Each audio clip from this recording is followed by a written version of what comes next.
Send it along.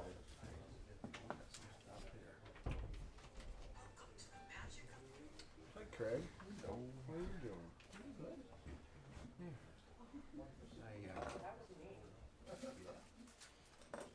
That's what I put together today.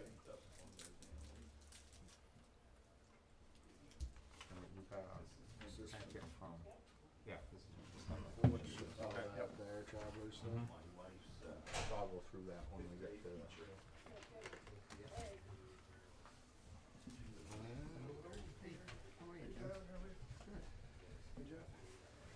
James, how's it going, man? There's trouble. This is just Good, good. how are you? We received today from. Correct. Yeah, just the extra copy. Already seen that. Yeah, that's the only thing. So you really ought to think about getting your guitar back together.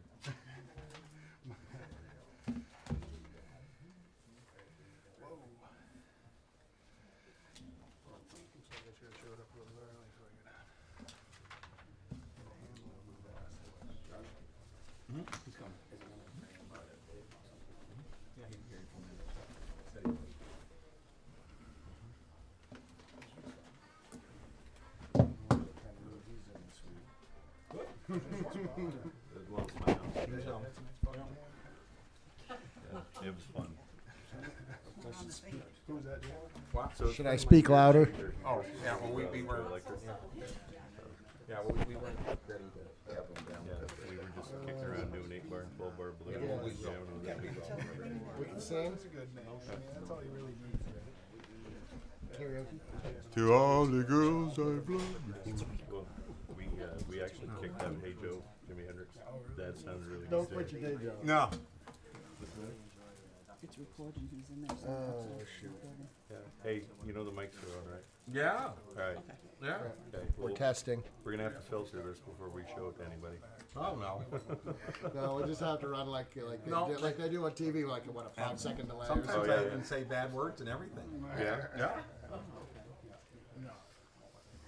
Yeah. Just say, Beep, beep, beep, beep, beep, beep. the key is just don't make me. Yeah. I hear you.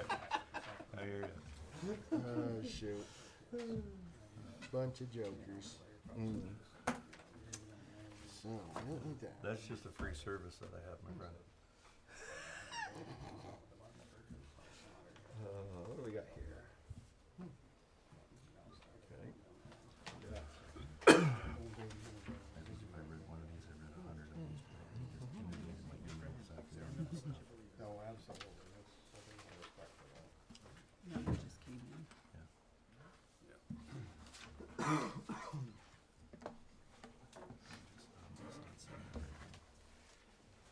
So you're still too small if you're thinking about bigger planes and everything else. Okay. Just looking to see where everything is. I'm being paid, so. Okay, so this is up here. This is down. Are you? You know, they're in the back room talking right now about Everybody's coming back what to do because they got their wires crossed. I know, they can only have Tom was under the impression that they both didn't apply this, which is what he has. And then Rick said, oh, that's not what that told me to do.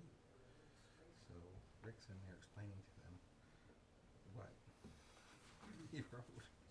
So they're trying to figure it out.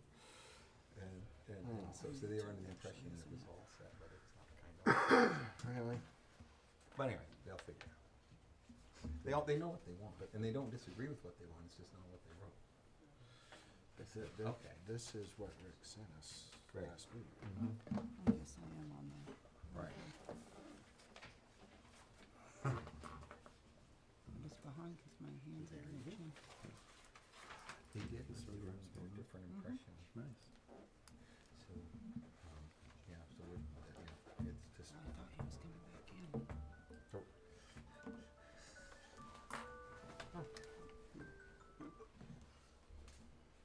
time for city council?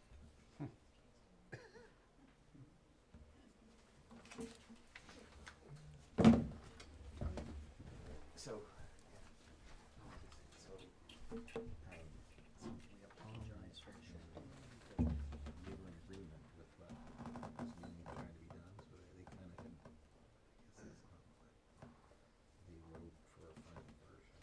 So now Rick's explaining to them what he wrote, because he says if you need to change it so that you guys all agree. Bear with us for a few he minutes. says, I need to fix it right now, so that's why they're Well, we're gonna delaying. have a recess and I'll talk about it. Eventually here, yeah, but so Rick's trying to explain it right now to them. Well, then I'll go Because shut this and off. the thing is, they're not disagreeing, they just didn't Understand. write the right thing. So I said, okay. Yeah, makes sense. Yeah.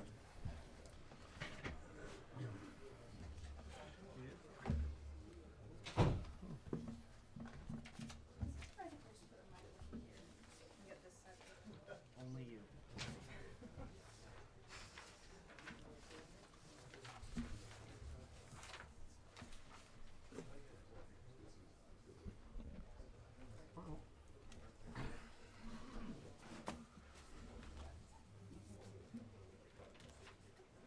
How about them Yankees? How about them Yankees? I haven't watched them in a while. Isn't that what they say? I think that's what they say, right? I think I turned this off. Did I turn it off? Hit a button, all of a sudden starts talking. I hate that because I think it's off. It says it's off. I hate the face calls. Is there any way to make it look like you don't have a double chin on those, or Just wear black. just with the black? Yeah.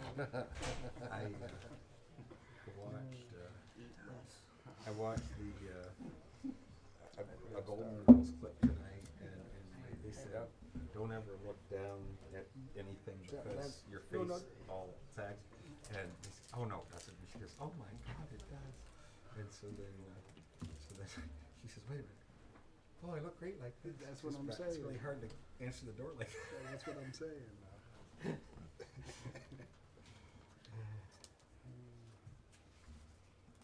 So I tried one of your sandwiches at lunchtime today.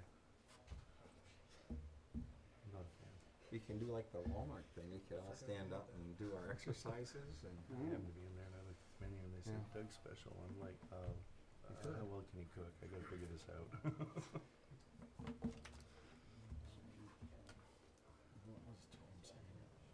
There isn't any. He thought that it was all settled, but the language didn't. I'm drawing a blank. What's the matter? Richard. It wasn't what Last name. they, basically. Thank you. Only looked at this. I didn't know, so the same as daughter, I had to think of the last name.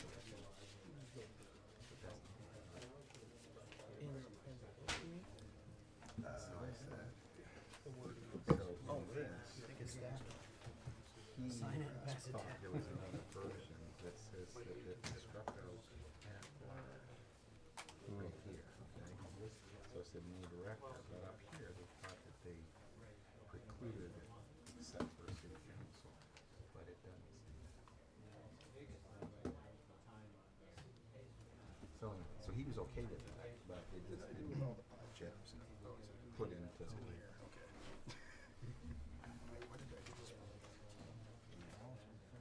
Well, I just found it out, put in its announcements, and so what is that? That we were agreeing on, because I thought that this was all handed out, right? Yeah, it's all handed out. I said, okay, so what's your, he goes, oh, okay, I get it. So then he says, okay, sounds good. And that was that. And then I said, look, I don't think that's how it's written. Right, tell them it's I'm live. pretty sure it is. I think this is the version.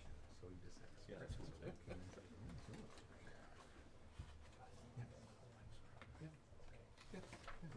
Being recorded, right?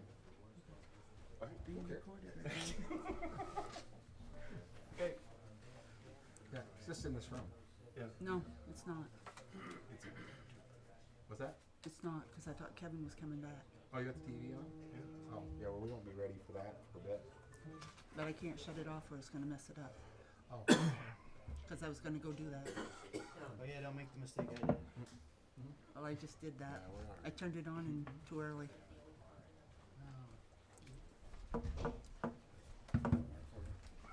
Oh. Great.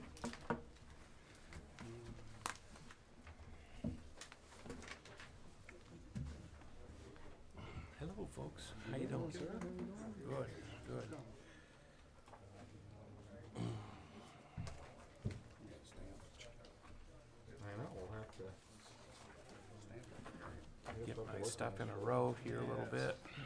Be with you guys shortly here. Yay, good. Do you have the new Welcome agenda? everybody. What's that? You have the new agenda? I do have the new Okay. agenda. Yep.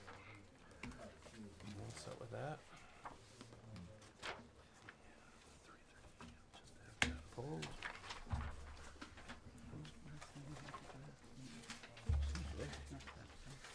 Slacking. Not as speedy of a writer. That's okay. Yeah, can stop right there for a second. Evening, everybody. Sorry for the delay.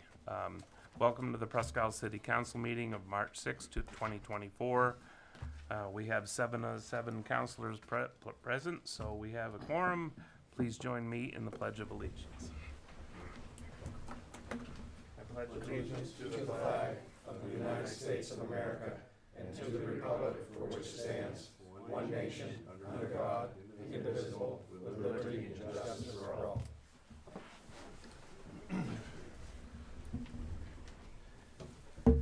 Again, welcome everybody to tonight's meeting. I'm happy to see a lot of people in attendance tonight. We have a lot of things to cover. Before we start our regular Presque City Council meeting, we will be in recess briefly to allow the Presque Industrial Council membership meeting to take place. So with that, I would ask for a motion to suspend the rules. So moved. And a second. Second. All those in favor? Opposed? So now we will call to order the Presque Industrial Council membership meeting to discuss the bylaws amendment.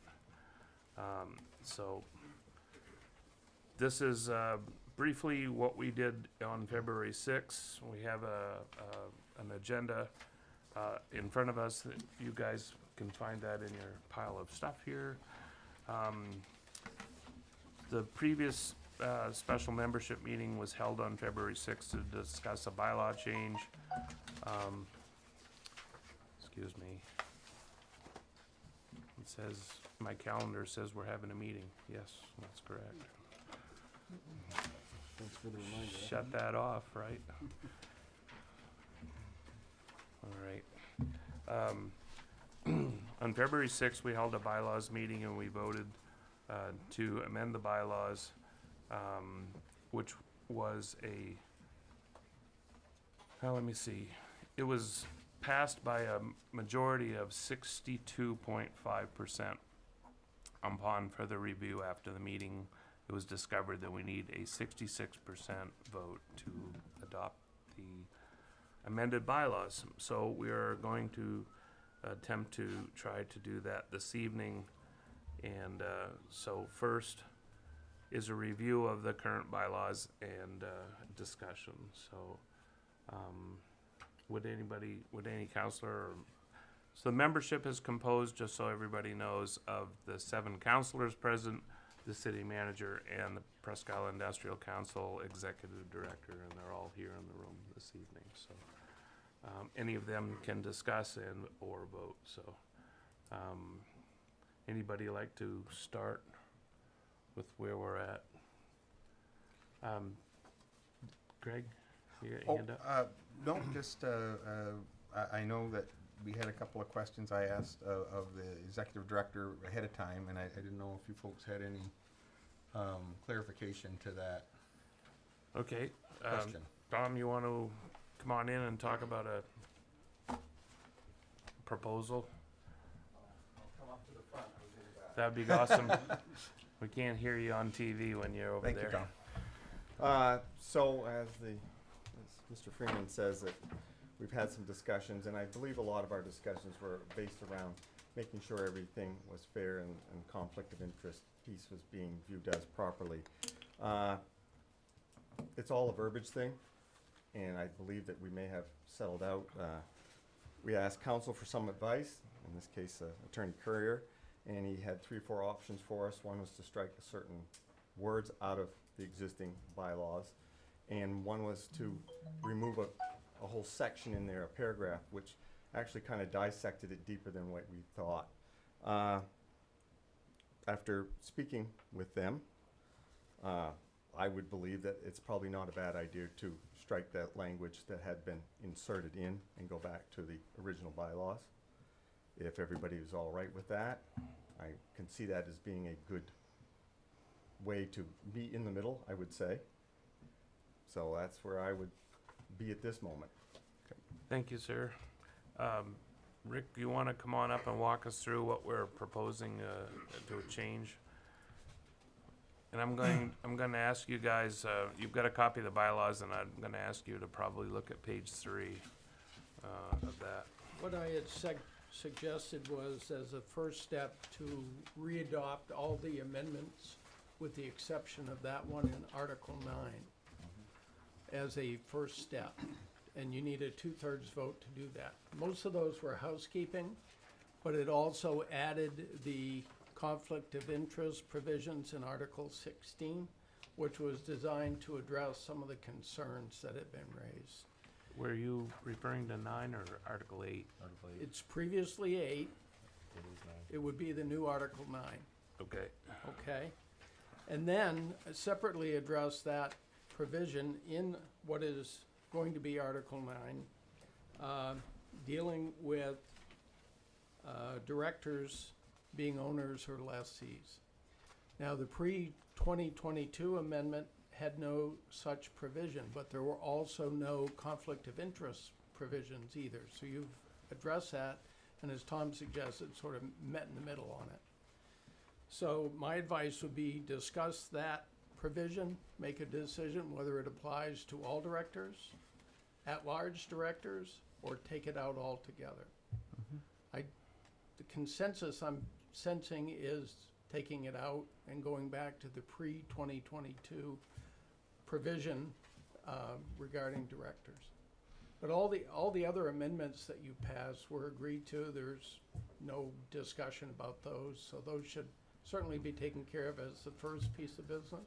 So And then does everybody have the bylaw in front of them, or page 3? So what is it was being, attached to the memo I sent to you. Right. All right. so what's being contemplated is that the provisions, starting with no at-large director shall be a tenant of the Presque Industrial Council for purposes of this section. Tenant shall be defined as any person, corporate officer, member, or limited liability company, partner, owner, or manager of a business that has a written lease or leasee with the city of Presque acting through the Presque Industrial Council. That be stricken in its entirety. And the next paragraph identifying what the park is, that went along with it. Oh, yeah, For purposes of this restriction, so forth. because that was the only reason it was there, because it mentioned the Correct. deeds, Exactly. because of that. So those 2 paragraphs are the 2 you need to consider. I don't think I have that second one. I don't have that either, Rick. This is an earlier version and stuff, so I made these copies before that. It was defining the park, Yes, and you're suggesting to strike that, yes. so we will, Well, Because the provision regarding directors says an owner or lessee in the industrial park. The next paragraph reads, for purposes of this provision, the industrial park is. So So- those 2 paragraphs, so there's nowhere else in the whole thing that it references correct, what the industrial park is. correct.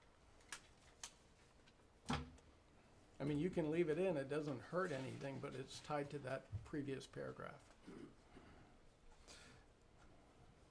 So that between the 2, that answered my question. So what, so the effect of this goes back to the fact that when we looked at who nominates who, and Ray Hughes rightfully said, well, listen, this group nominates this group nominates this group, so no group nominates themselves in the process of it. So it gets vetted that way, then it gets vetted by the acceptance of the nominations, then it gets vetted finally by coming forward to here to us to actually accept the nomination and then vote on the nomination. So there isn't any one entity that's going to put a name up and automatically that name go onto the board without it being seen twice again. So basically, I guess, going back to the original intent of the original bylaw, that anyone can be nominated, but that doesn't mean they get ratified.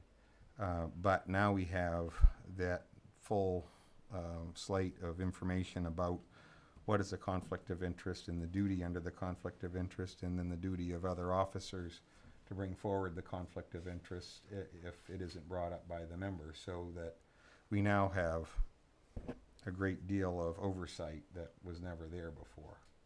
So I guess I would agree with Tom and what Rick has said, that to my view, this gives you the best of all worlds, because it doesn't preclude any member of the community that would want to throw their name in the hat to help be a director and work with the industrial council, but it does give very defined parameters of what is a conflict of interest and at what point they would be asked to step away from an issue because it's now defined.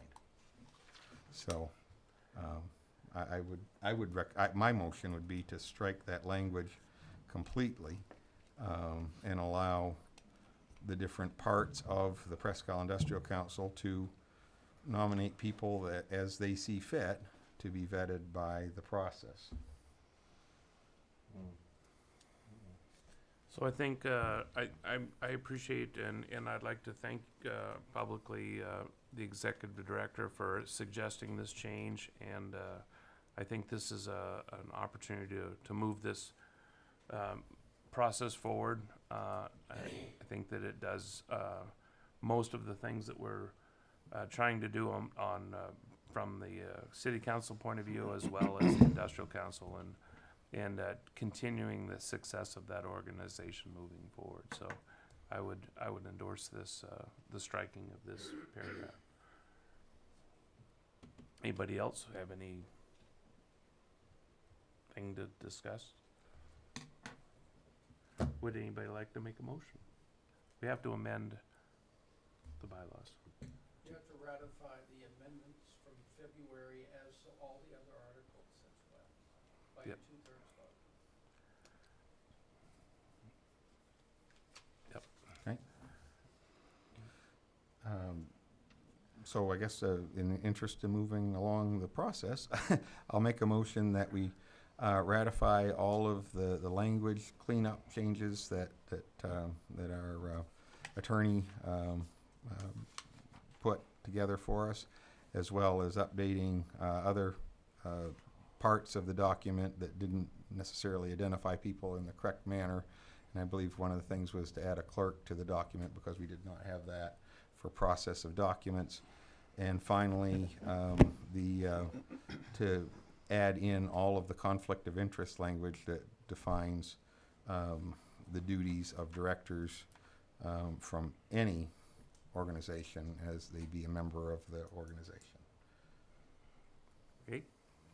Is that excluding? And as we mentioned, I guess, yeah, and just to finish my thought, I guess that to strike the language that that singled out directors at large over the other, just to strike that completely out and leave the nominations to the parts of the board that nominate the different parts of the board, and let them work through the process as they see fit. Is there a second to that tiny mouthful right there? I was just wondering how that motion was gonna be worded, but, So I moved. second. Been moved by Craig and seconded by Jeff. Is there any other discussion? So we will ask for a vote of the Presque membership meeting, and that will be Tom. That's a yay. Tyler? Yay. That's a yay. Mr. Hank? Nay. That's a nay. Mr. Doug Sear? Yay. And Mr. Jim Carroll?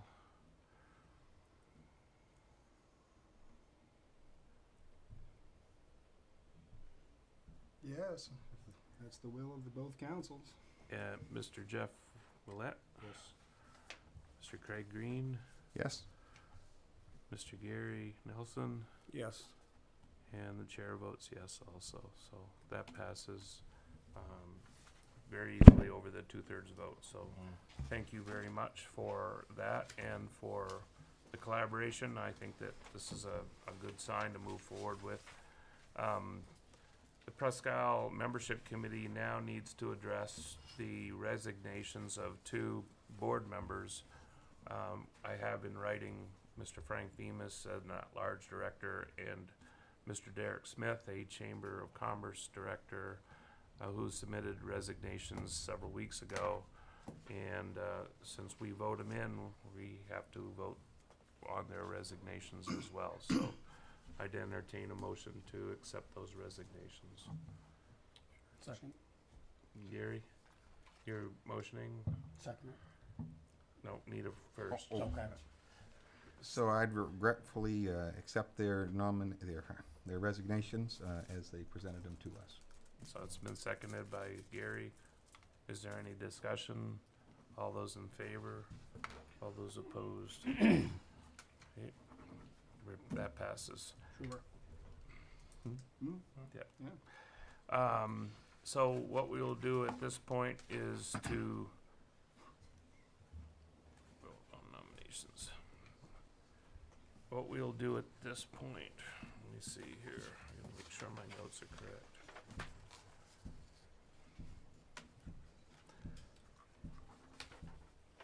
What we'll do at this point is recess the Presque Industrial Council Membership Committee and for about 1 hour so that we can have the opportunity to meet as a regular council to nominate 2 new people to the board, and then we'll come back to the membership meeting. So what we need right now is a suspension of the rules so that we can continue the council meeting. I move to suspend the membership meeting until later in the meeting. Moved by Craig and seconded by Jeff. All those in favor? Opposed? We're back to the city council meeting. So this is now the public meeting to talk about public hearing. The first item of the agenda tonight is the approval of a renewal for application for a marijuana license for Northern Maine Flower. So I'll ask the city manager Brown to walk us through this a little bit. This is item 1.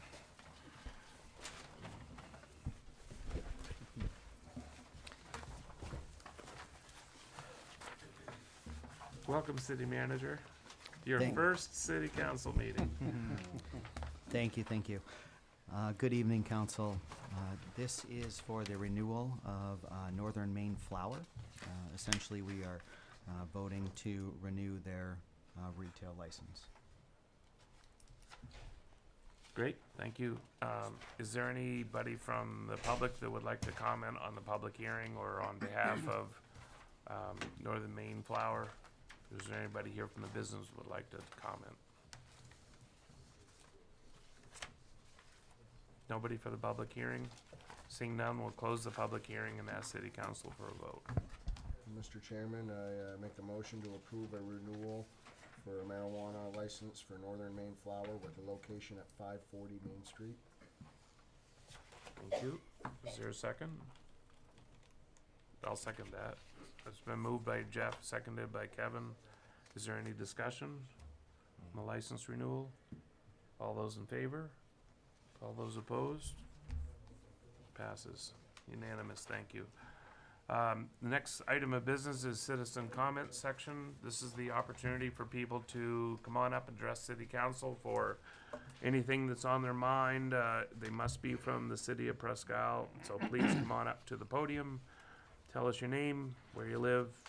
Please keep your comments to a couple of minutes and stuff. So we'll open the citizen comment section right now. So, yes, sir. Before I get up there, I'm not from the city of Presque Isle. I would like to speak on the airport.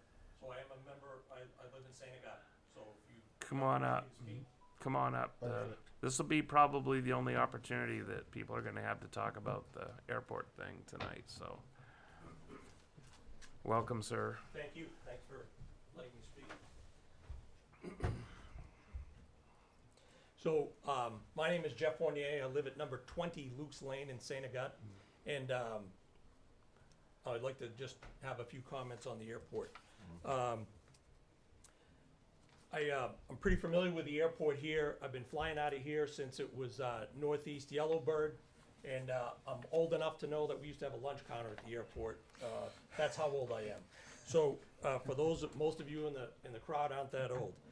But I've been flying in and out of here for quite a while, since 1967, and I just wanted to comment that it's very difficult to continue flying out of here now. I fly about 75,000 miles a year in my regular life, and in that time, most of that was between different points and Boston Logan. And in 29 years, and I pulled this data from my business, I had to spend 7 nights in a hotel room, because we all get delayed and stuff happens and we recognize that. Since 2018, flying from Newark to here, I've spent 14 nights at the Marriott at Newark, like everybody else.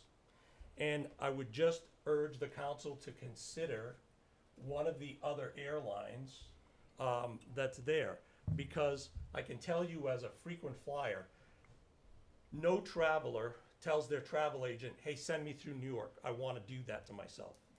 Nobody does that. But we don't have any choice, right? Well, we do have choices. And the magic number that I understood just a few years ago was that 20 to 22,000 number.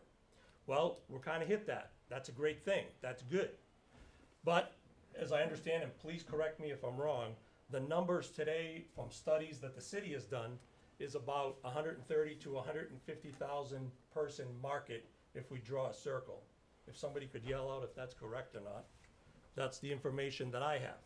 So that means if you take that number, the airlines leaving about only taking 15% market share, and if they work for me, that wouldn't last too long. And they don't appear to want to get more market share. So I would just urge you guys to work with somebody who does if they want to work with us. You know, sometimes having a really good PowerPoint that's in a box and really well done, that's fine and that's good, because I do that all day long. But at the end of the day, sometimes when you get a group of people and they're not quite as polished, but maybe they want to work with you, that's not a bad thing either. I understand leadership has risks with it, and there is a risk to making a change. I totally understand that.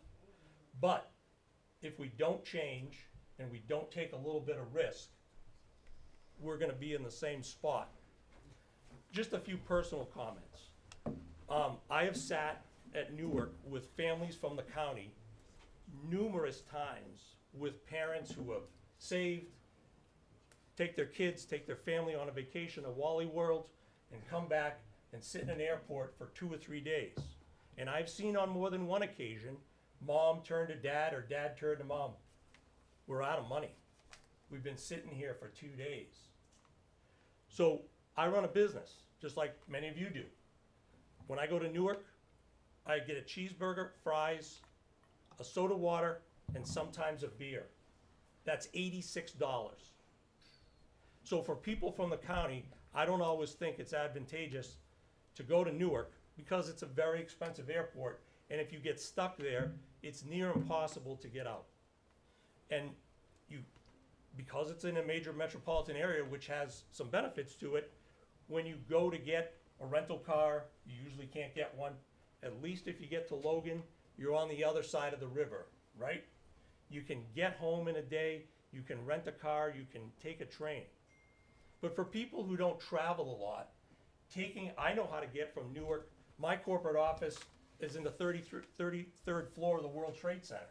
I know how to get to Newark back to here on a train. I can do that.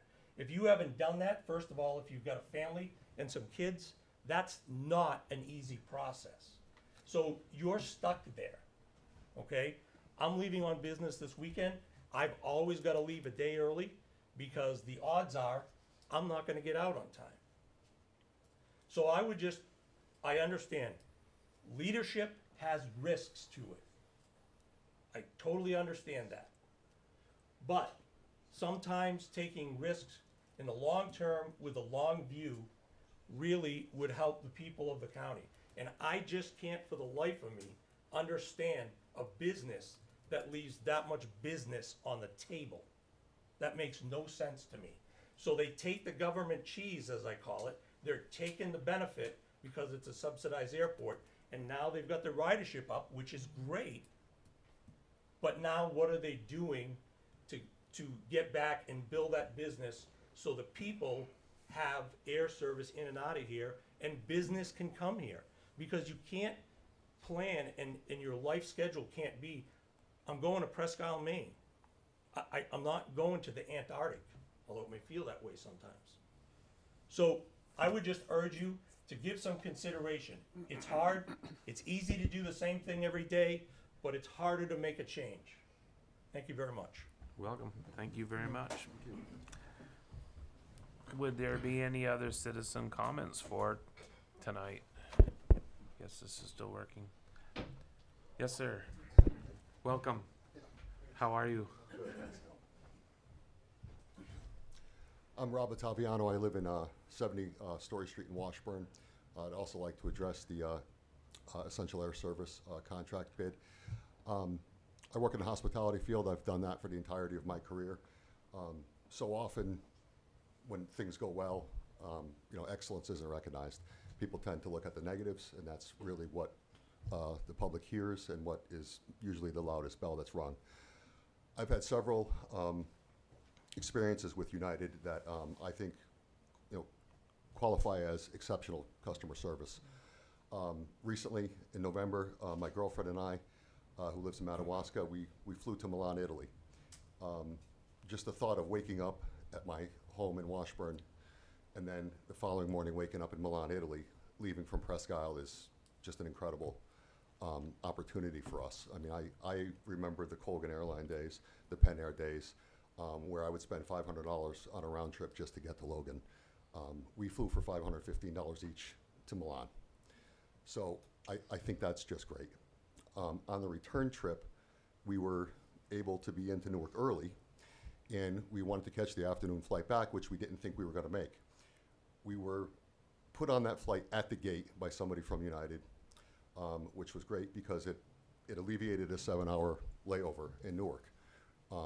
So that was wonderful. Our bags were obviously already on the later plane, which cleared customs with a considerable amount of wine and chocolate in them, but that's another story. So we received the following day a personal phone call from Kelly at the airport saying your bags are here, and we went and picked them up. So that's just something right there that I think that's just above and beyond customer service in a small market like us. My girlfriend also just recently flew down to Florida to visit me. $250 round trip from Presque Isle into Tampa. These are things that I think we are in the enviable position as a community to have four airlines bidding on this, 3 major airlines, and I think that's a testament to everybody in this room, and it's a testament to Aroostook County, not only that people have the money now where they can travel for pleasure, but also the business travel. I mean, the load factors speak for themselves, and I just urge the council to not forget who got us here. And yeah, there's challenges in the airline business. They probably fall somewhere below attorneys and whatever when people talk about satisfaction or recognizing that satisfaction. But it's sorry, but no. But I just urge us to just not forget who got us here. It's been 6 years. United's a major carrier. International flights, JetBlue's not great with international, but I know that there's this certain nostalgia associated with Logan, and I get it too. I'm a New Englander through and through, and Boston is our area that we the Patriots, the Red Sox, all those things. But I just think there's much more opportunity out of Newark, and I think that we have to remember our partners that got us here. So Thank you very much. Thanks, Rob. Appreciate it. Would anybody else like to address City Council on the citizen comment section this evening? Yes, sir. How are you? I'm Frank Pitlack. I live in Presque Isle at 270 Chapman Road. I know nothing about the connectivity of these corporations and how they're working, but I received an email this afternoon from Angel Flight, and I just wanted to have an opportunity to build up what Angel Flight did for us and their comment.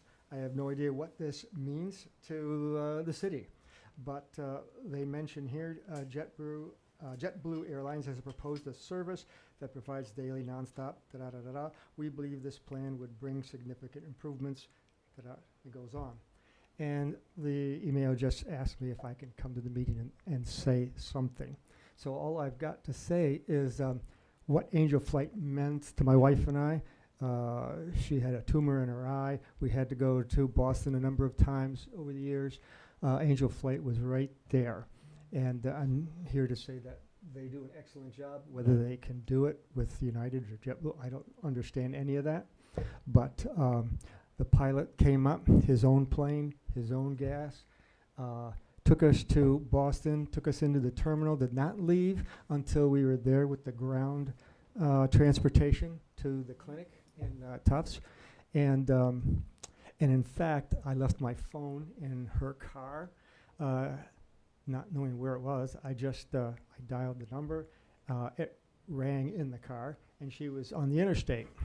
And she turned around, realizing what had happened, came back to Boston, climbed up 9 flights of stairs, and gave us the phone. I thought that was pretty good. The next day, phone call from the another driver to take us to the airport. I'll meet you at the front door. They were right there. The next pilot, his plane, his fuel, got in there, flew us right back to Presque, and here we are. So what I'm saying is just what Angel Flight has mentioned here, and I support what Angel Flight is doing, and leave it at that. Thanks. Thank you. Thank you very much, sir. Did anybody else like to come up during citizen comments? Mr. Chair, I'm also not a citizen, but if you permit, I would like to offer a few comments. You look like a very concerned citizen. Why don't you come on up and talk to us? This is Ben from United Airlines and stuff, so welcome. Thank you, Mr. Chair. Kevin stole my introduction, but Mr. Chair, councilors, City Manager Green, thank you for having me tonight. My name is Benjamin Sanchez. I'm the Managing Director of Domestic Network Planning at United Airlines, and I'm pleased here to be representing United Airlines. Since many of you were in attendance at our presentation last week, I'll keep my comments today brief. First, I'd like to highlight the commitment that United has made to Presque Isle. As you know, we've served Presque Isle since 2018, and this is the 4th time we're making an EAS bid for the service. In that time, we've operated more than 5,000 flights and served more than 250,000 passenger trips out of Presque Isle. We are invested in the community with United Ground Express. Our General Manager, Kelly, is here again supporting. And 13 employees here are employed by United Ground Express, which is a subsidiary of United Airlines. Second, United is best situated to grow with Presque Isle. We're excited, just like you are, about the growth at Presque Isle, and we think that we are best situated to continue the growth here at the airport in a way that other carriers cannot. United has a diverse fleet. We have 50-seat aircraft, like the ones that we're operating in Presque Isle today. We also have 300-seat aircraft that we're flying to Milan and many other destinations. With that diverse fleet, we can grow markets in a way that is sustainable and appropriate for those cities. Most days, United operates 100 seats out of Presque Isle. With our fleet of 50-seaters, 70-seaters, 76-seaters, that means we can grow the market in appropriate steps. The Presque Isle market will want 120 seats before it wants 200 seats, and we're going to be able to grow the market as it needs that growth by putting larger RJs here and eventually, hopefully, additional frequencies. Those additional frequencies are immensely important to connectivity. One flight a day means that if that flight gets canceled, you're stuck. It also means that there are fewer connections that you can make in whatever city you're flying to.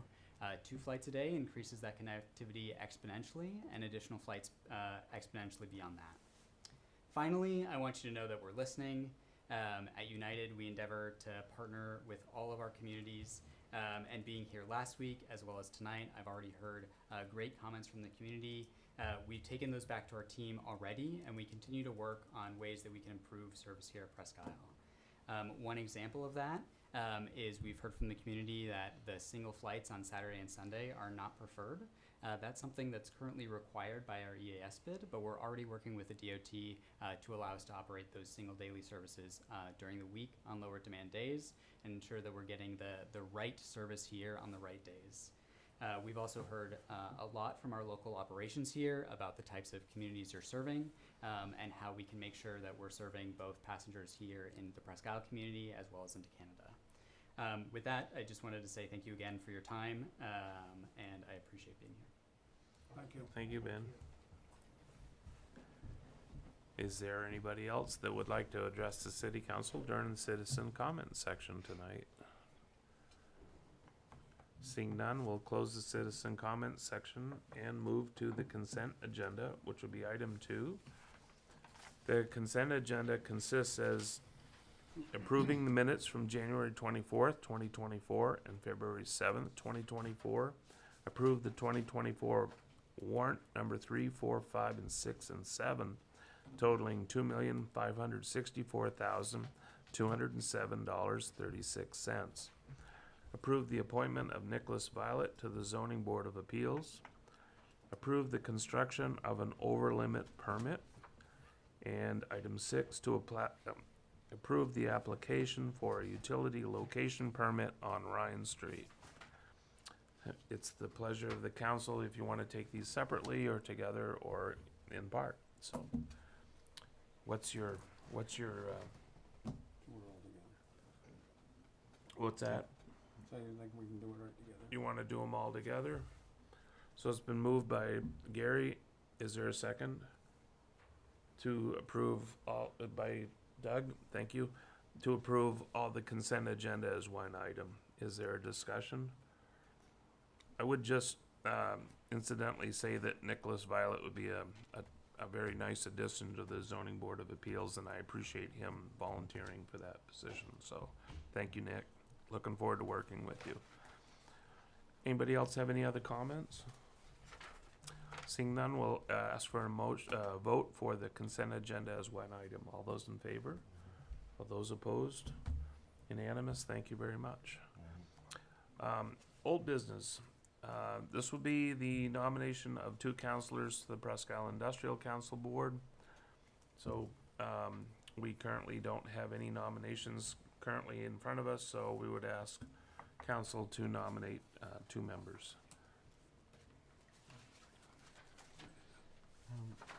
Could we recognize Gary for a brief statement? Sure.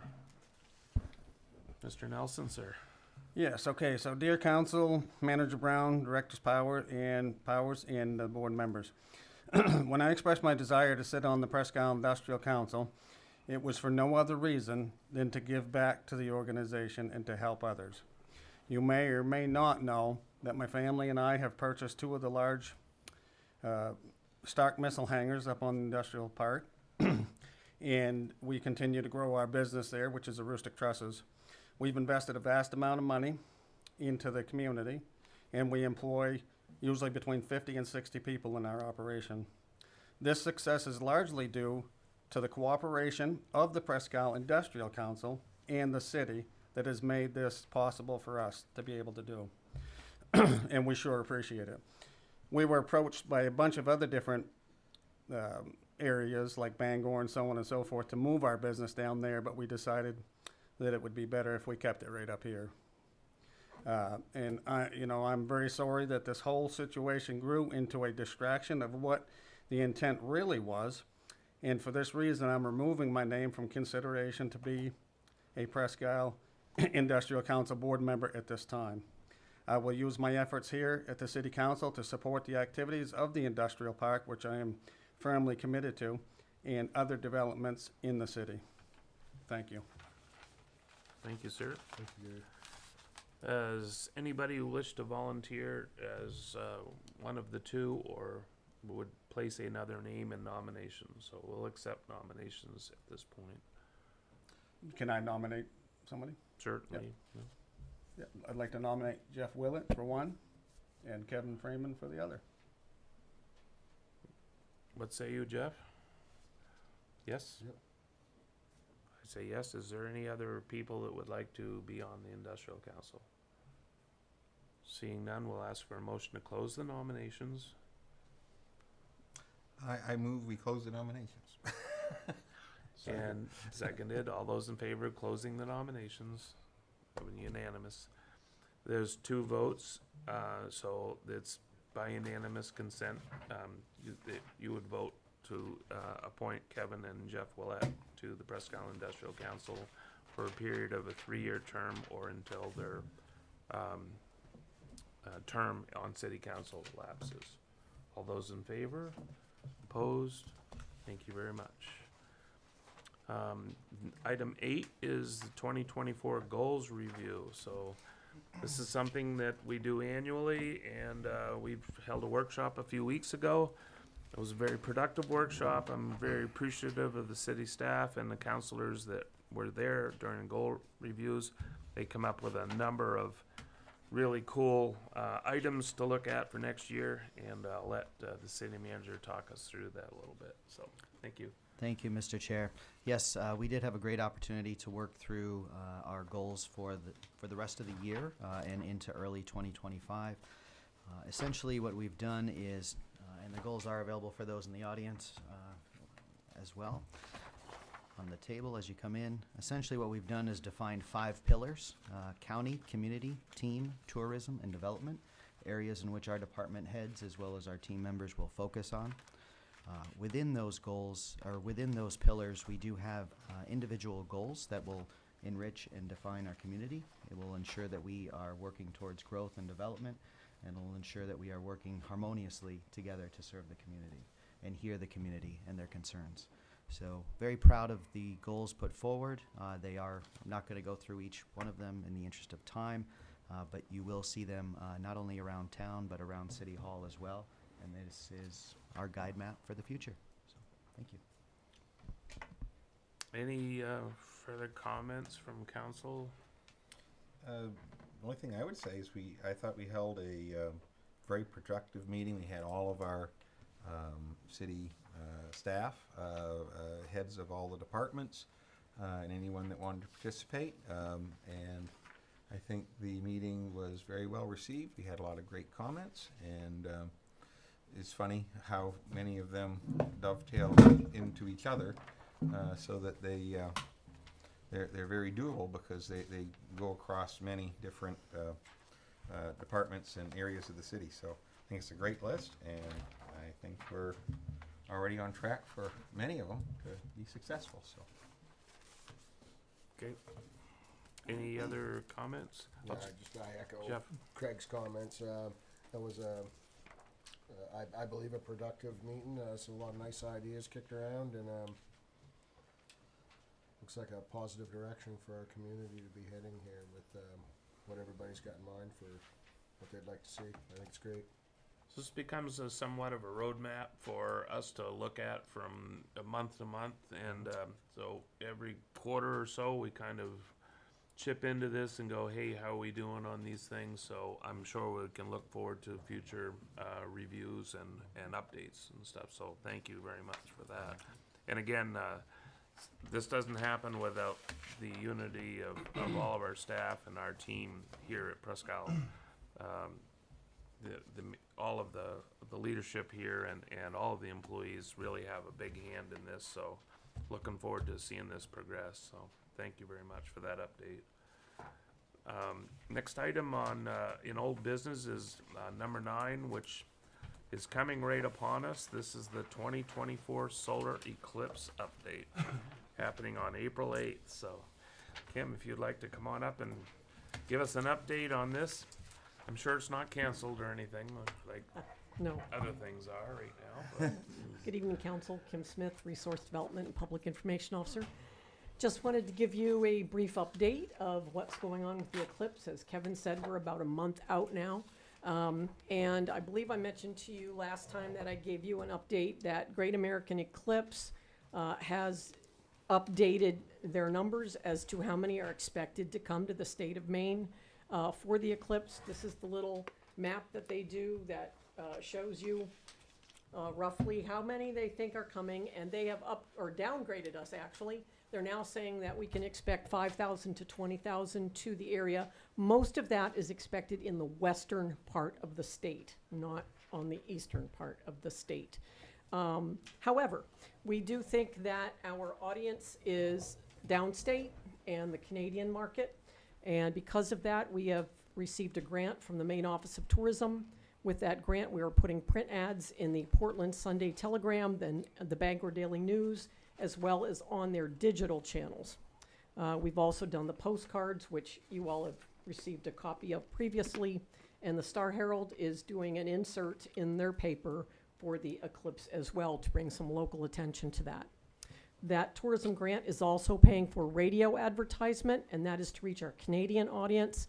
Those will be on Channel X and Town Square Media. I believe they have already started. I recorded the ad last week, I think. We have done some letters and emails out to the public to keep this current in everyone's mind. The current mantra is staff up and stock up.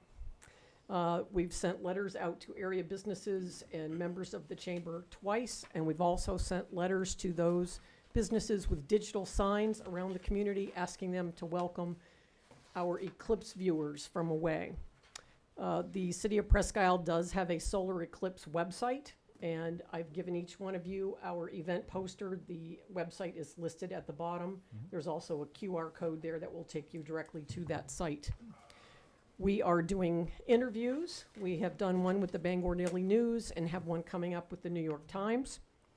We have met with the school superintendents in Aroostook County, and very happy to say that SAD 1 is paying very close attention to this and agree that we don't want our children on the roads in the middle of the eclipse, because that's the time frame.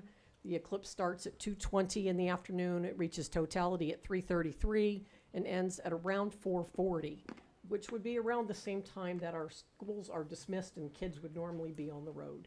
So SAD 1 will be doing half day that day to, take care of the safety of our children. We're doing lots of presentations and have been for quite a while now around the area. As mentioned, the Aroostook County School Superintendents, Rotary, Kiwanis, the Historical Society, the Air Museum. We have a meeting with Probus coming up. So trying to get the word out as best we can. And we also have posters and flyers around town on the events, and they are all listed on visitmaine.com, which is Maine's tourism website. We have 5 star parks, which is the terminology for designated viewing areas, and A.R. Gould, Northern Light A.R. Gould Hospital has graciously agreed to sponsor the signage, so we will have directional signage as well as signage to say this is where you park. Rotary has stepped to the plate, and they are providing volunteers to man the star parks, and the police department will also have a presence at each one of those star parks. We will be having food at some of those star parks as well. The United Methodist Church is going to be providing bag lunches down at the Riverside Star Park, and they have the cutest concept. Their desserts are all candies with some sort of star or galaxy name. Orbit Gum, Milky Ways. It's very cute. And the Call Fire Department is also assisting us, and they will be doing food at the fairgrounds location. On the day of the show, we will be doing a concert at the Forum from 6 to 8 p.m.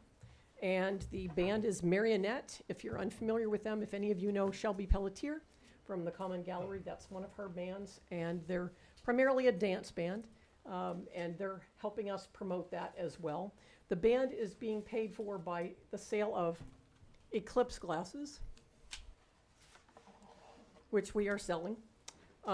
We have partnered with the National Honor Society at the high school, and for every pair they sell, they get to keep $1 to help them go to their state convention. And money has started trickling in for that. So I think, let's see what else on my list. The last thing I wanted to apprise you of is that we will be doing a children's story hour or family story hour at the public library on Wednesday, April 3rd at 1 p.m., where we will be reading a children's eclipse book. And that will be done none other by our illustrious leader. They might have to read today. So yes, Manager Brown has graciously agreed to read that for us, and the library is very excited about that. So, any questions? What How much are the glasses? what are we $3. thinking? What are we thinking about glasses up here? How many do we have, and where do we go to get them and stuff? So.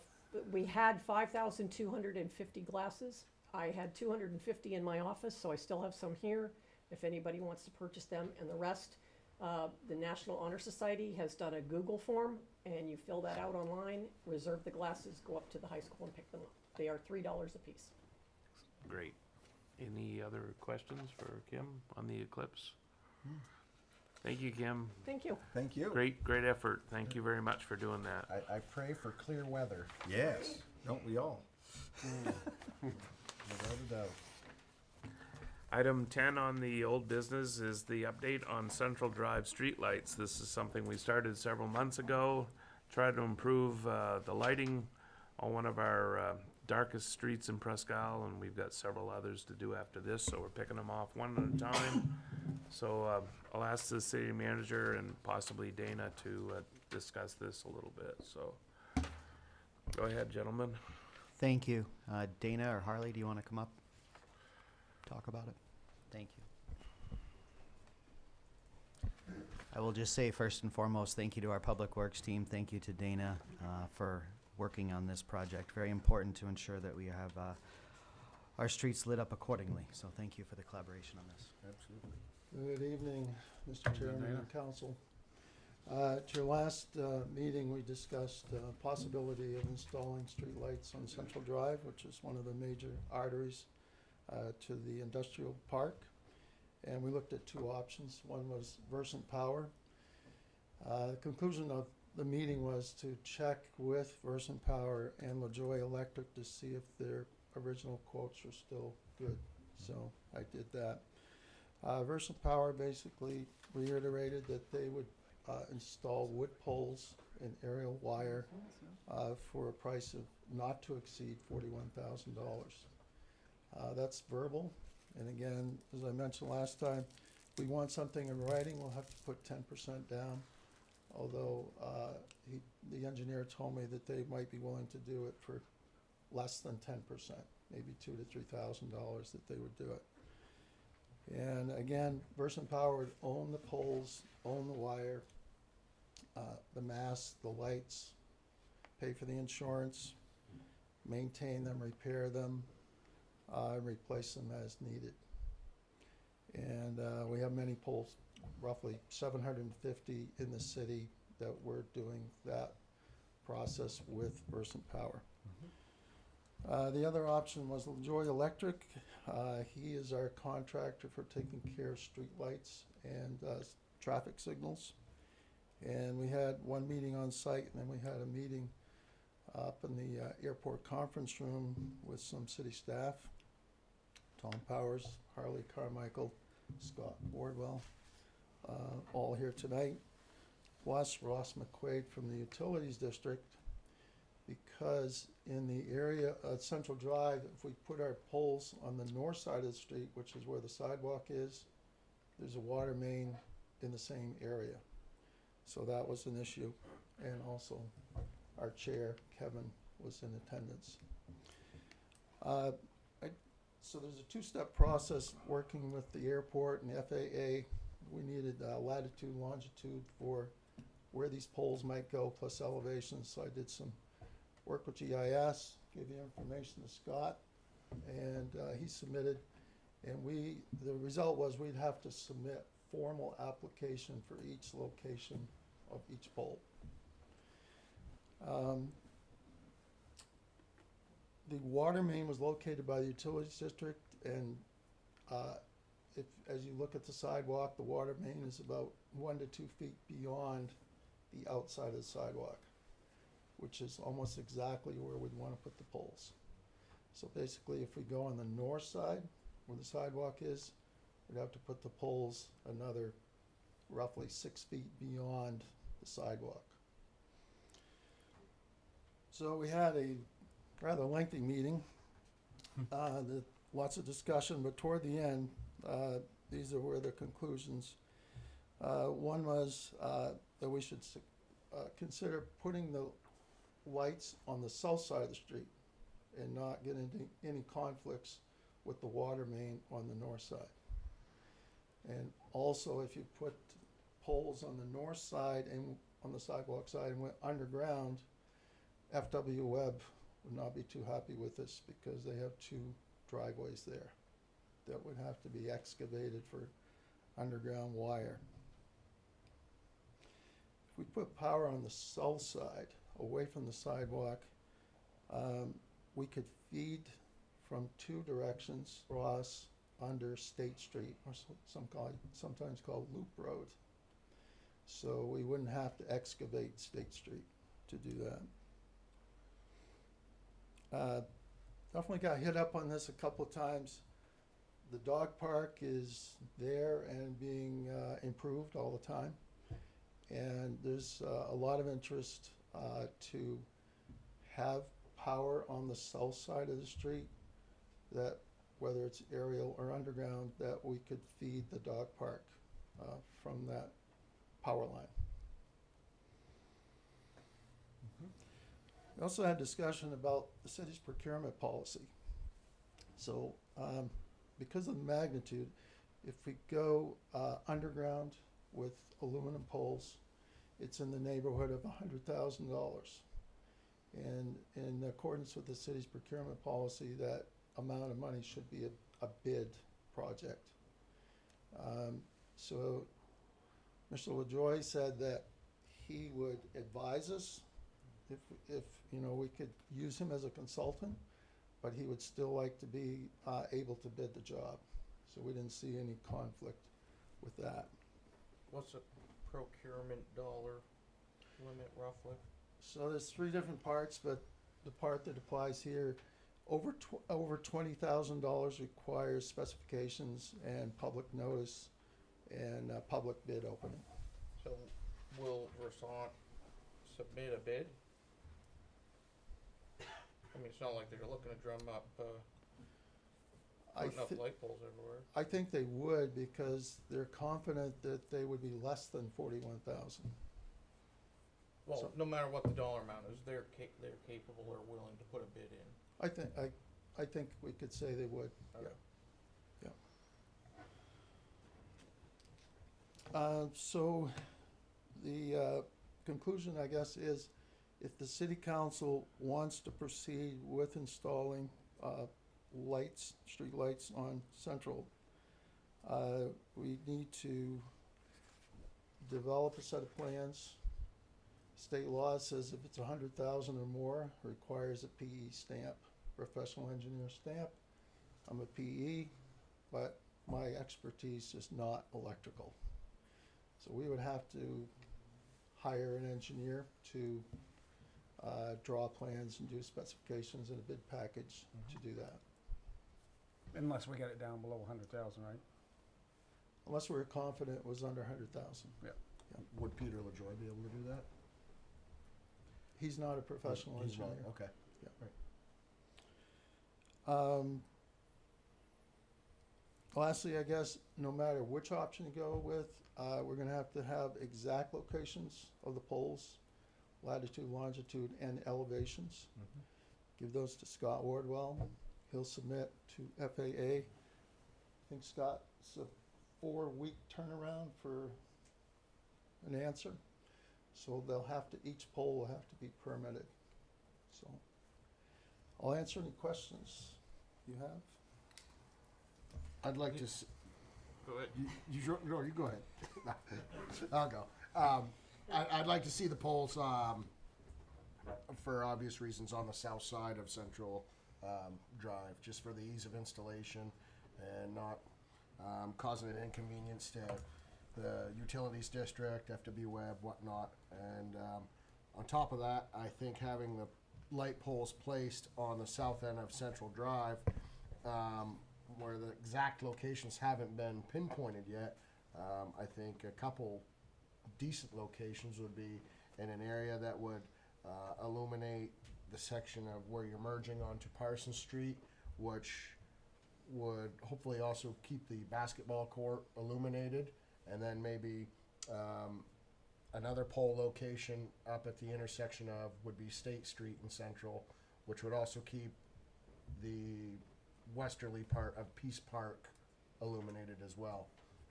And then obviously having, you know, power there for the dog park and whatnot, I think would be beneficial for future projects as well. However, we got to get this ball rolling. I would recommend that we get it rolling. Well, Jeff, you didn't take any words out of my mouth because I respectfully disagree.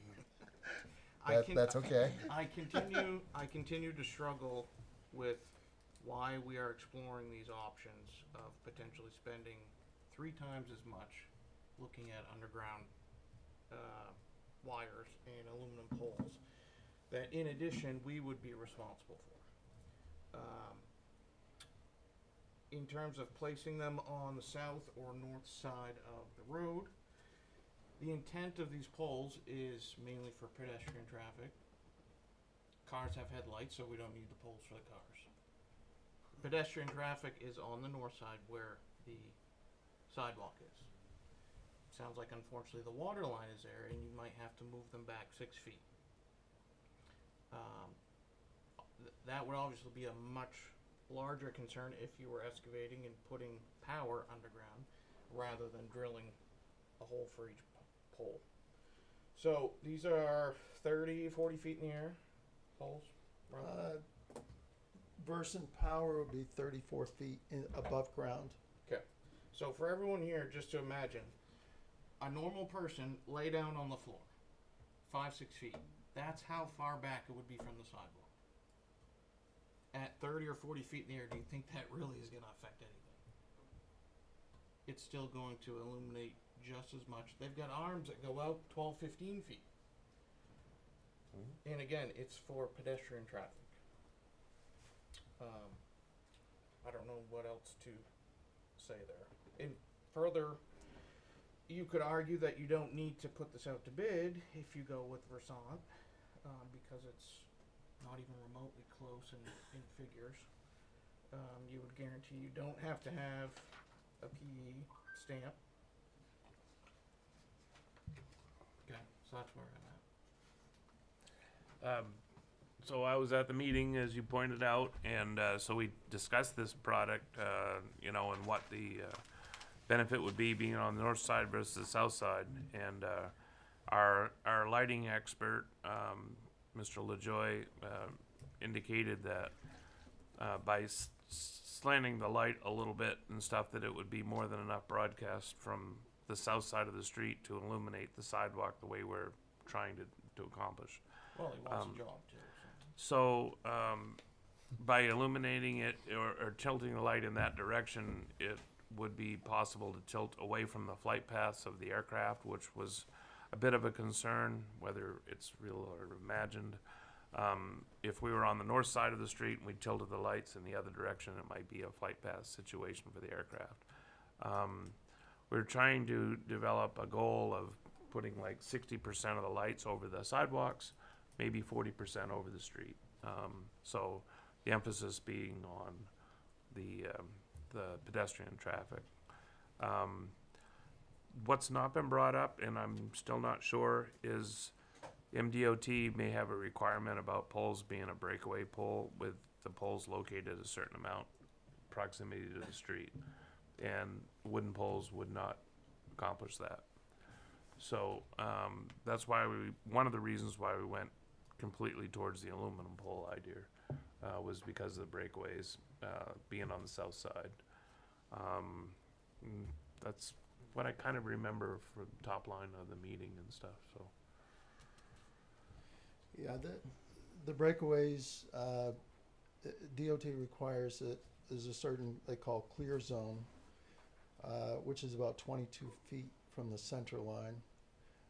So either would work, but if you go to the north side and you use a wooden pole, you're going to be further away than if you go on the south side and use an aluminum pole because of the water main issue. So But the Doug's correct. You, as Mr. LaJoy said, he knows that there's at least 15-foot mast arms that will reach out. Yep. So it will end up, conceptually, the light will be right over the curb, but as you said, Kevin, it will cast out over the street. So I guess, well, more comments, right? So, so I guess, okay, so that's kinda, You okay? it's kinda, I guess, clear as mud in some ways and informative in others. So I guess, as far as the committee that met, and you guys discussed this at length, so you had a lot more discussion than we're having here, but, the recommendation of the committee would be to take the next step and have a bid process done to see what all the options would cost? Is that kind of what the committee was saying, is have Versant bid and have LaJoy and whoever contractor bid on different types of things? Technically, it's not a committee, it was just. Well, no, but I group. say, but for lack of a better term. I think the consensus was that the south side would be preferable, because it could feed the dog park. And not have to do another line after the fact to do that? Correct. Okay. Yep. Okay. I understand And the that. south side also allows the poles to be closer to the road and shorten up the mast arms. And is there a significant cost in mast arms from different lengths, did they say? We don't know on mast arms, on breakaway poles, it's minor. It's like $50 a pole. Okay. But mast arms, I don't know. Okay. Not discussed. Okay. So, a proposed motion from the committee to move forward would be what? What are they looking for? Well, I'd motion that we'd ask the city manager and engineer Fowler to enter into an RFP and publish that for the next 30 days and seek proposals to bring back to us. Okay. Yeah. It's for an engineer, for a consulting engineer, or? Yep. Okay. Well, as Doug pointed out, if you're going with the wooden poles, you're probably not gonna need the consultant. But Correct. you do need to cite the poles and the elevation and longitude and latitude anyway, which is gonna require Somebody to do it. some of that anyway, because of the FAA. Which we can do ourselves. Nope. We can't cite the longitude and latitude. You know, put that over your shoulder and going out, and you gotta cite that and do the elevations, and it's gotta be engineered. Yep. Okay. I mean, it's gotta be sent to the Federal Aviation Administration, so it's gotta have some sort of Scott's stamp involved on in it. It's gotta have a stamp on that. So on top of that, you're gonna pay a consulting engineer to go out with a GPS. I guess. I have Technically, huh? It's a little more than that. I have a quote from BRSA for survey. We will have to have the pole locations identified, but he will locate them latitude, longitude, and elevation wise, not to exceed $2,500. So Oh. that part, that would go to Scott. He can submit to FAA. If whether you go aerial or underground, we're gonna have to have pole locations. Yeah, That's Doesn't make any difference. right. That's sufficient. And as far as Versant is concerned, there's no concern whether it's on the right or the left.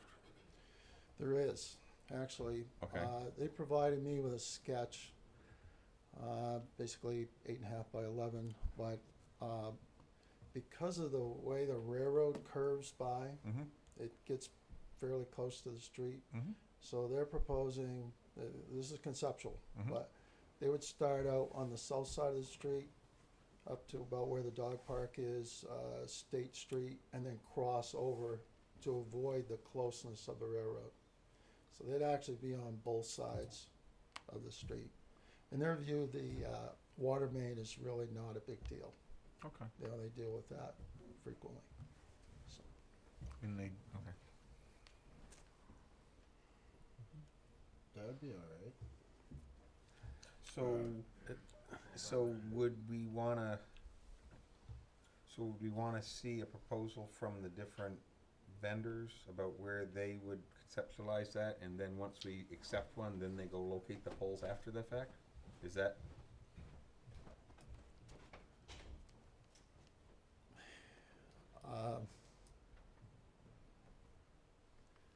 we have to have some expertise on where to put the poles.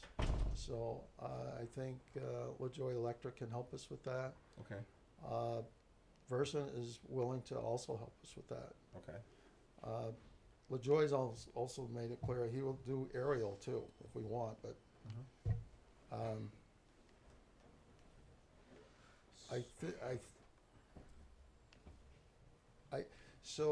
I believe if you go underground, you can put all the poles on the south side. I think it's going to come down to, you want to spend $41,000 or $100,000. Do you want the aesthetics of aluminum poles and underground wire, or do you say wooden poles and aerial wire are fine? But along, you know, I agree with you, Dana, but the one has a few layered costs involved and stuff because of the design work and the engineering part, so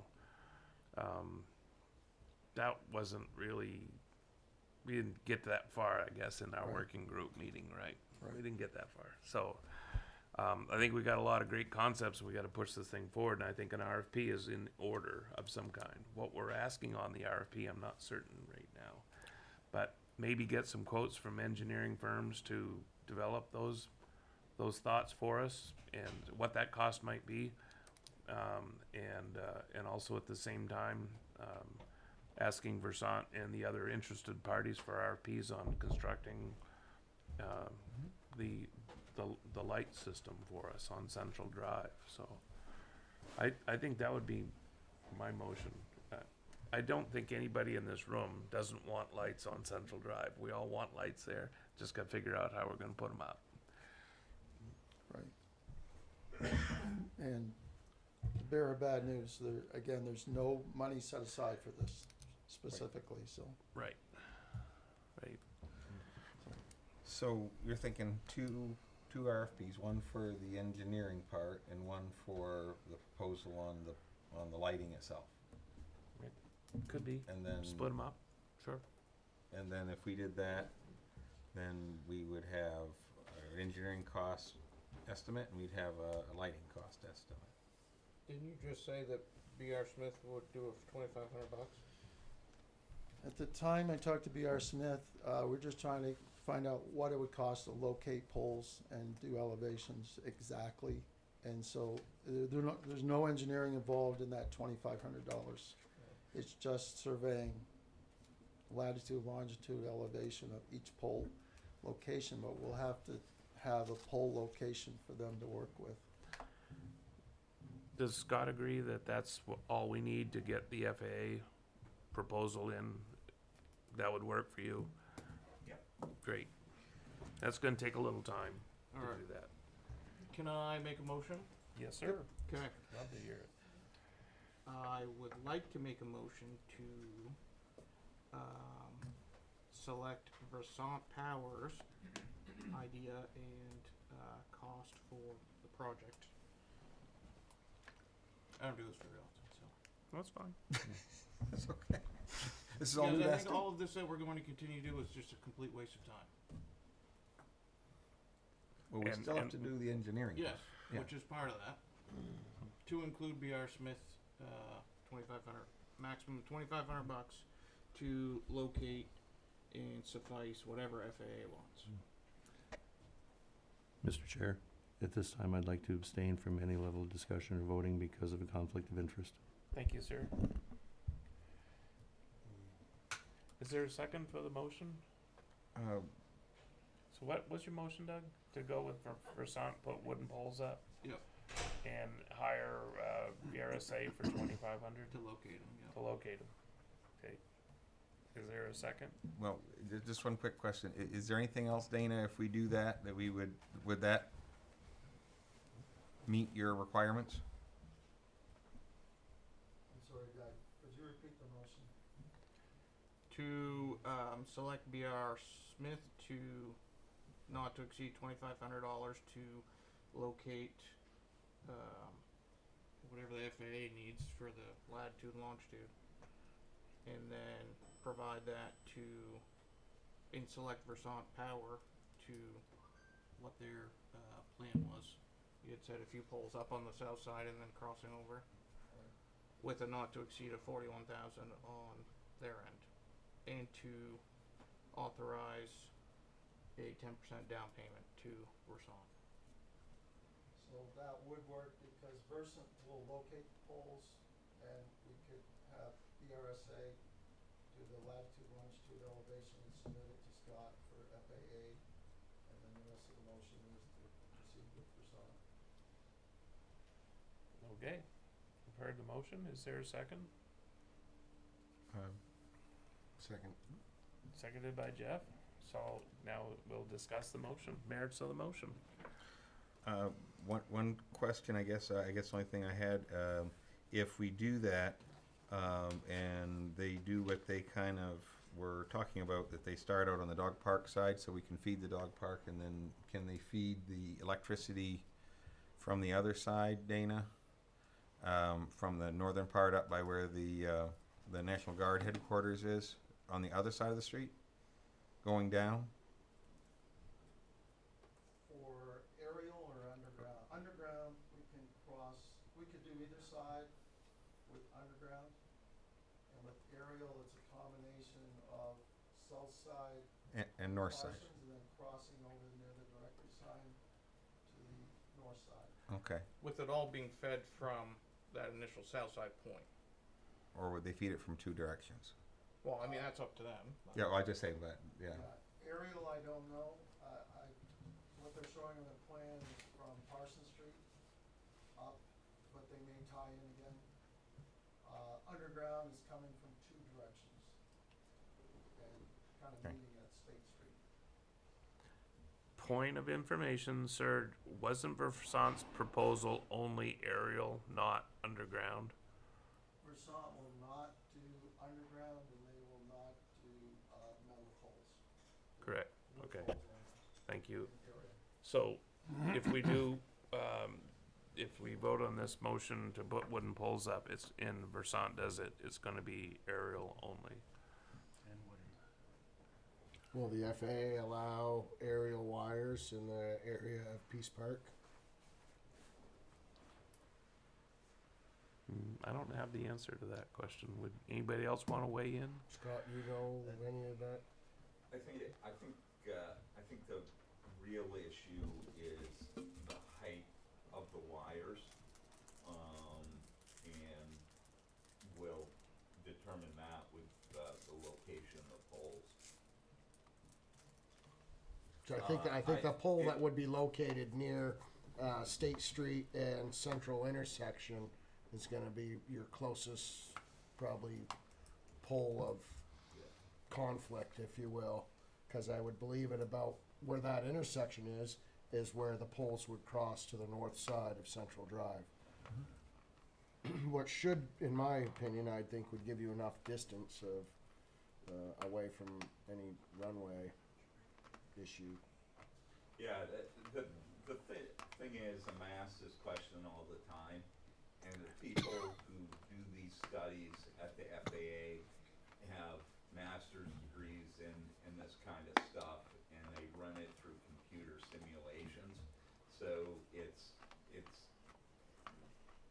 what you do to basically cover everybody is you locate the poles accurately, the height, the ground level.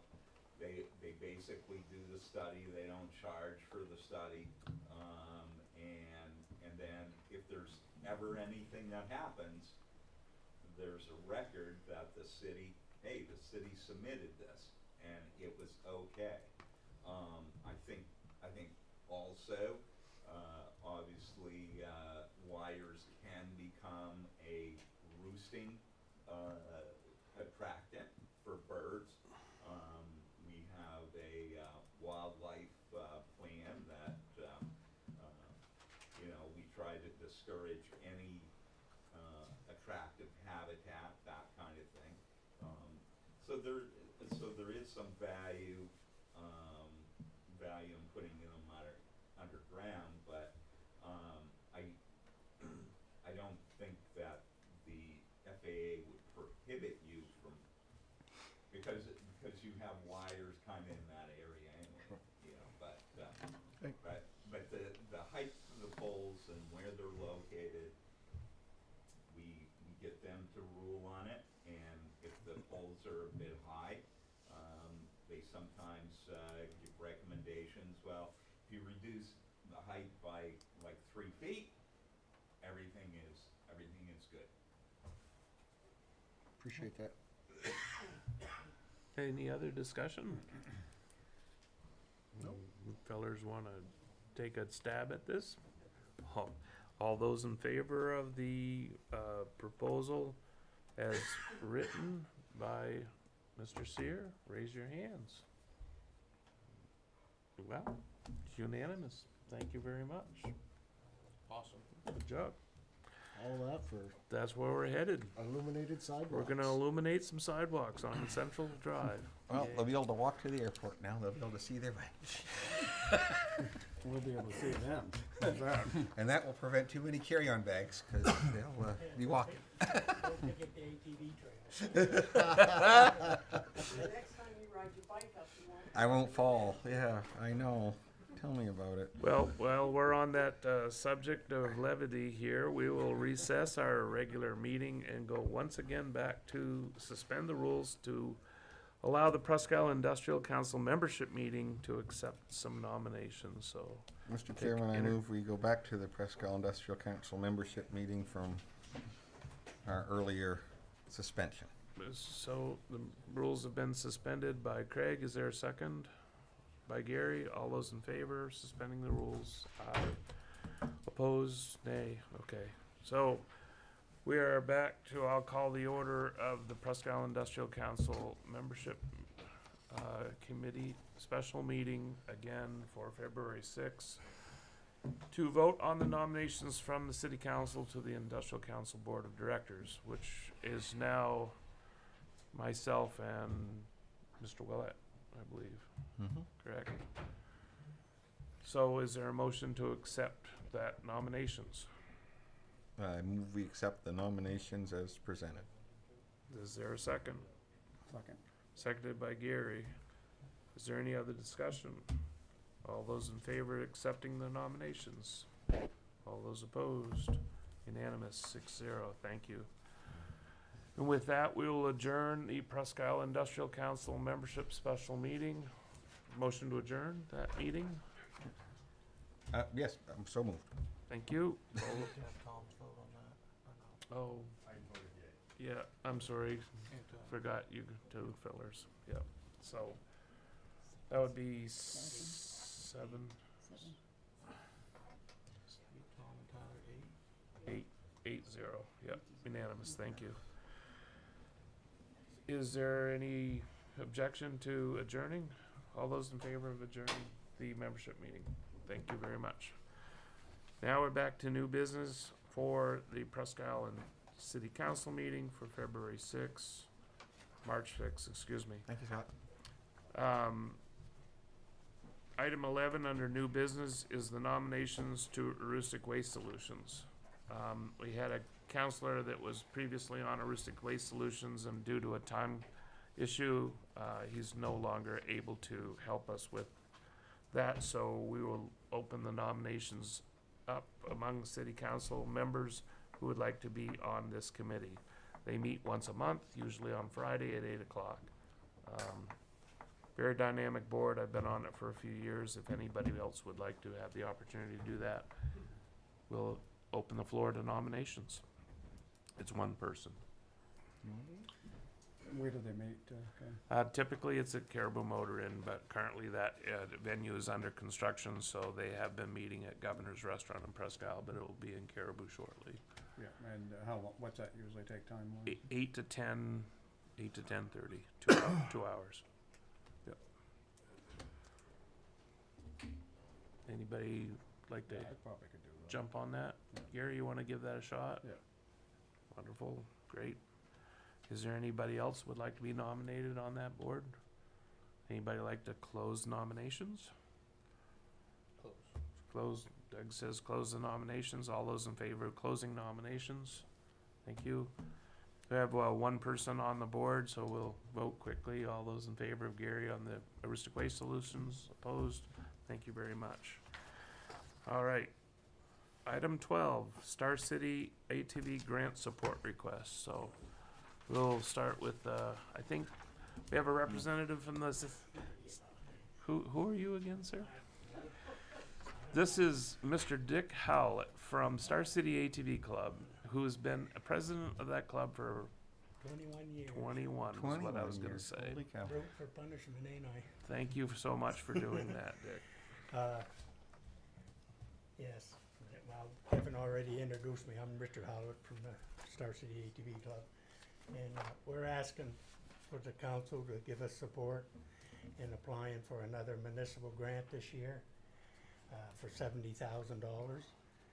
I don't know if you know how a municipal grant works, but it's a 90-10 percentage where the state supplies 90% and the 10% comes from the club for in-kind labor and stuff. And there's no cost to the city. So some of the projects that we're doing this year, of course we had a lot of rain last year, so we got a lot of projects. One is the grade from Fair Junction to the Egypt Road, grade the Chapman Trail. On Central Drive, we're going to do the crushed stone on the bike path, or right up to the bike path and all the way down to the Parsons Road. And then all the rest just comes in regular mowing, and bush hogging, and all that good stuff. Well, Dick, you have done a great job. I'm the treasurer of the Snowmobile Club here in town, and we partner on a great deal of things, and bridges and access routes and things of that nature, and it's been a wonderful partnership, and that allows us to have 4 seasons of activities, and so I wholeheartedly support what you do, because things that are good for wheeled vehicles in the winter become wonderful places for tracked vehicles. So thank you for everything you do, and I'll support your cause greatly. Any other questions, comments? No, I'd just like to say thank you as well for your tenure and for your ease of access. I'd had a question for him a couple years ago and got his cell phone number and called me right back and needed some signs, and I think they were out there the next day. So Nice. thank you for your accessibility. Thank you. Totally support it. Did anybody like to entertain a motion? It's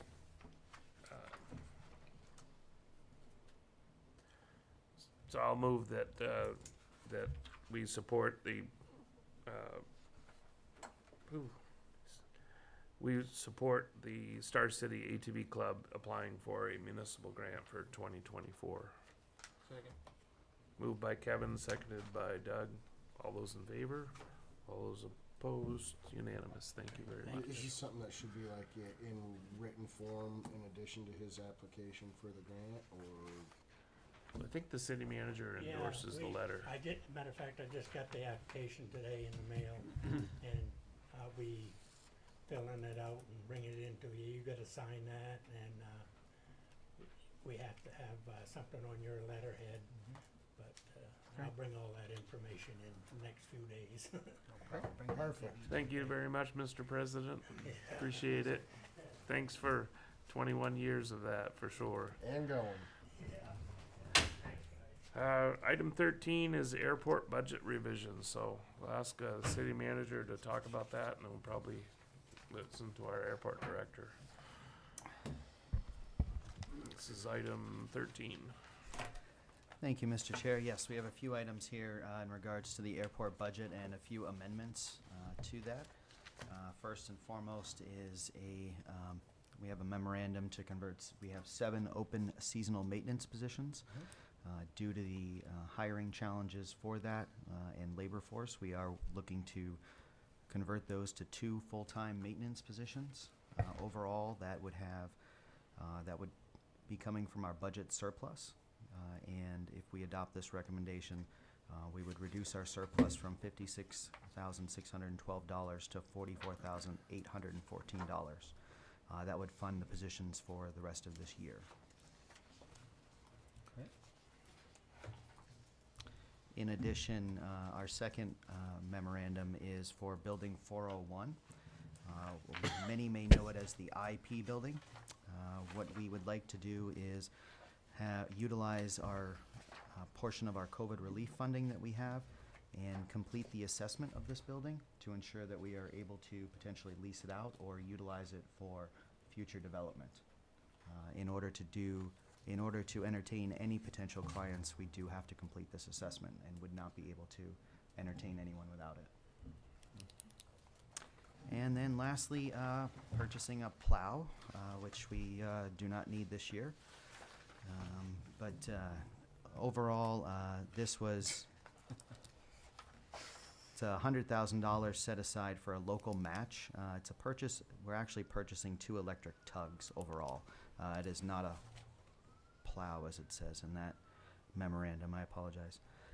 These are coming from an FAA capital budget. It was about $50,000 that was added in 2024. What we'd like to do is go ahead and purchase these units and replace what we have now, aging equipment that is costing more for repair than the unit is worth. And that would be coming from funding that we have. My feeling is we should probably tackle these in one motion at a time, so. Okay. Would someone like to start with the positions? Yep, so I'll motion that we authorize the city manager to approve the conversion of 7 seasonal employees to 2 full-time employees. Second. Moved by Craig and seconded by Jeff. Is there any discussion on that particular part of the motion? Seeing none, all those in favor? All those opposed? Thank you. Would someone like to tackle the 401 IP building assessment? Does everybody, well, let's do Are there the any motion, questions? then we can discuss it. Mr. Chairman, I make a motion to authorize the city manager and the finance director to transfer $100,000 from the COVID relief funding to a reserve account for the completion of 2 studies to evaluate the feasibility of returning Building 401 to hangar use or a production facility use. Moved by Jeff. I'll second that. Idea. Now we can open that for discussion. There must be some questions as to what this is all about here, guys. This is, I think that Scott could probably address some of it there, so. Building's been around for a long time. You had a great memo, Scott. Thanks a lot for talking us through the history. This is the former International Paper Company building that was left by the FAA after the FAA kind of abandoned it. It was used as a factory for many years, and now it's abandoned again, and it's used by the Industrial Council for short-term storage. Yeah, and what we want to see is if it's feasible to rehab the building so that it either becomes a research hangar. As you may or may not know, we've designated that area, the airport, as an aerospace research park. So it potentially has a use to become a a hangar again. That's what it was originally constructed to do. Or it potentially could become a production facility for for one of our current aerospace tenants. If their research really takes off and things pan out, then the missile would actually go into production, and they would need a 50,000 square foot facility in order to accomplish that. What this is also part of is a bigger plan that both the airport and the industrial council have been working on. As you know, the intermodal yard in recent years has really taken off, but a lot of people don't realize that that's actually on airport property. And a number of years ago, the FAA basically said, you know, now that the airport is financially self-sufficient, revenues from these properties have to start going to the airport. I really don't care to become the property manager of the intermodal yard. That's something that Tom Powers is very passionate about, and he's doing a very good job. And Tom came to me, probably about 2 or 3 years ago, after the FAA kind of denied his overtures to actually purchase it out of the airport deed. He said, well, if you and the FAA are interested in doing this aerospace part, maybe you'd be interested in the IP building. And quite frankly, the FAA was willing to listen to that, but they said, look, we have to know if that building is really usable. It was built in the 1940s. The snow loads are different, hasn't been heated in decades, that kind of thing. So that's what this money really will do, is go in, look at the feasibility, and it's going to look at the feasibility from a contractor standpoint and from an engineer standpoint. I always have frustration when I have engineers do something and then I take it to a contractor and they have a whole different opinion. So I want to get both. I want to get two opinions here. Questions for Mr. Wardwell? Is it 100? You said two opinions, but is it 100,000 split between the two? It's actually 100,000 should cover both the engineering opinion and also the contractor's opinion. And I actually expect it to be less than 100,000, but to avoid having come back to you and ask for more money, I'm just putting a lot of extra in there, I guess.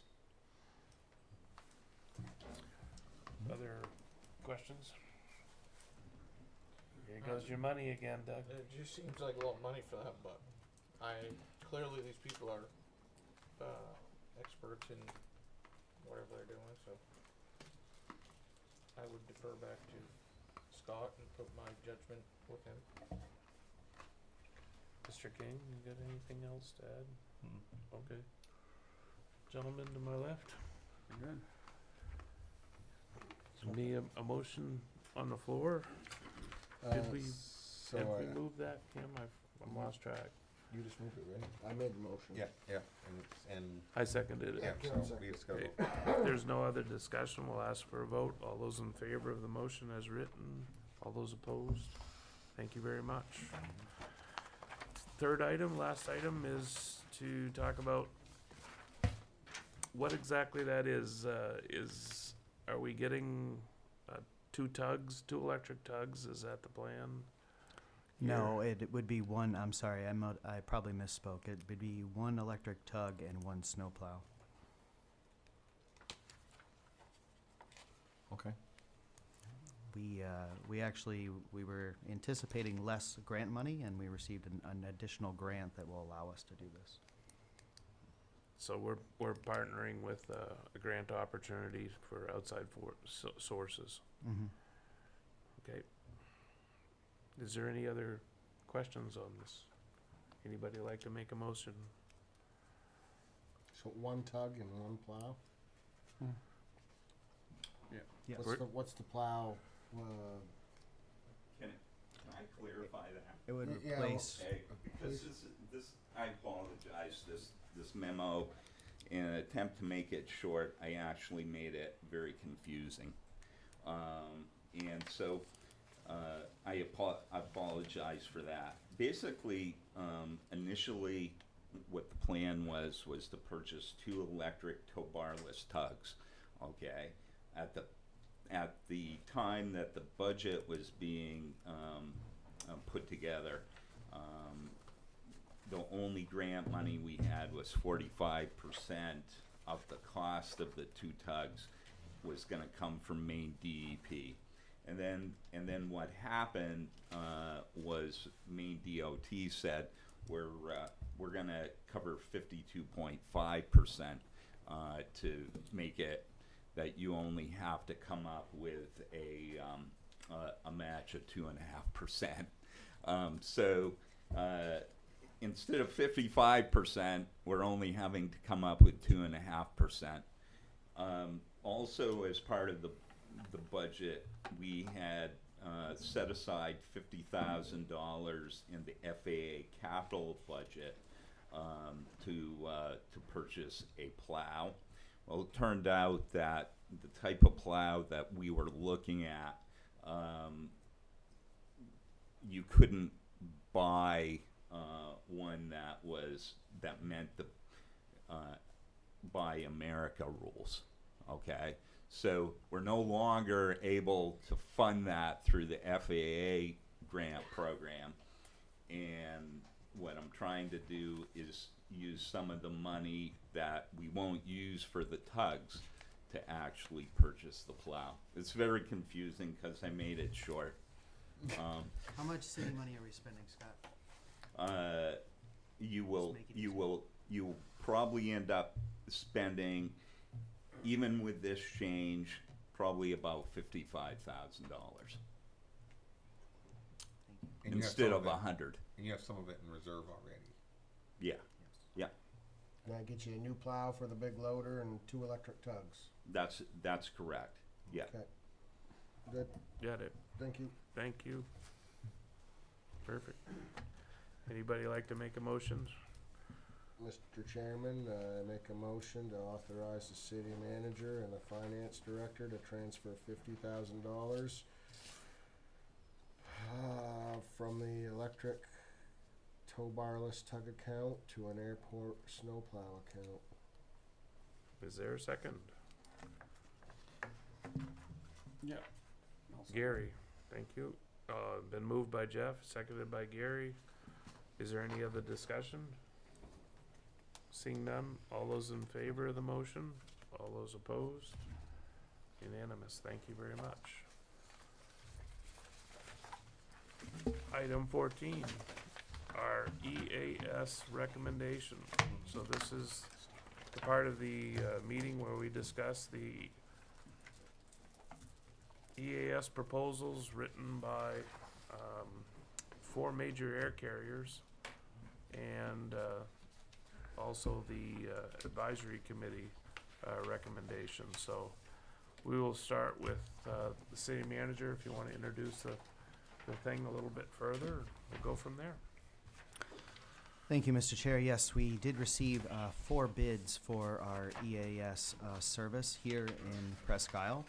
One being from JetBlue, one from United Airlines, one from American Airlines, and then one from Boutique Air. The Airport Advisory Council Committee, they did meet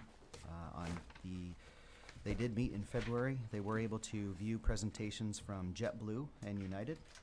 They also were able to take into consideration American Airlines and Boutique Air bids. That committee, by a vote of 7-1, did select United Airlines as the essential air service provider. That was there after discussion and review of the material.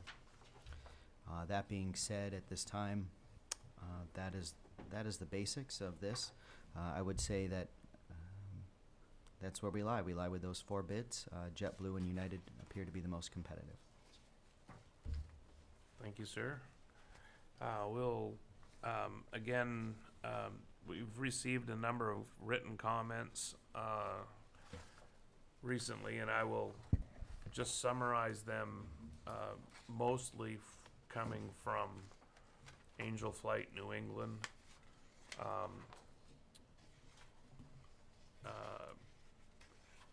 If I may be allowed to excerpt part of this from the coordinator of Angel Flight New England. For more than 20 plus years, JetBlue has partnered with Angel Flight New England to ensure that distance is never an obstacle for patients to access the care they need and deserve when general aviation is not an option.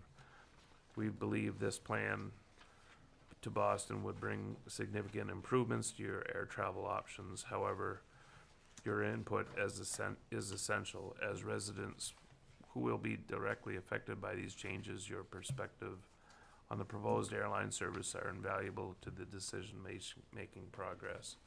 And then this is primarily what is said by the president of Angel Flight New England, who basically summarizes his letter by saying, we, Angel Flight New England, wholeheartedly endorse JetBlue's proposal and believe it will significantly enhance equity and access for all residents of Aroostook County and Presque. And thank you for your consideration. So that is read into tonight's discussion, and we have a number of other memos here from our consultant, Valair Aviation, as well as Scott Wardwell, and I'd like to note that neither one of them has a recommendation as to one airline or proposal over the other. They just give us the facts and let us come to our own conclusions. So there's a lot of information here.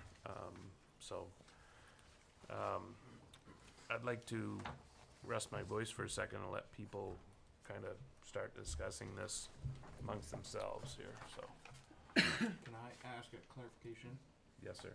I was unfortunately not able to attend when they were giving those presentations, but for Scott, and maybe I was dreaming this, but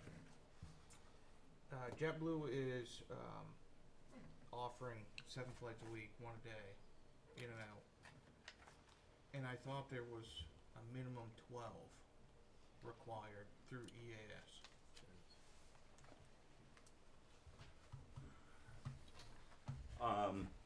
As the aircraft fleet in the industry tends to essentially increase the size of the airplanes, okay, what EAS is being faced with is a number of proposals that are larger aircraft, larger than 50 seats, but less frequency, okay, and so essentially there's been kind of pattern set where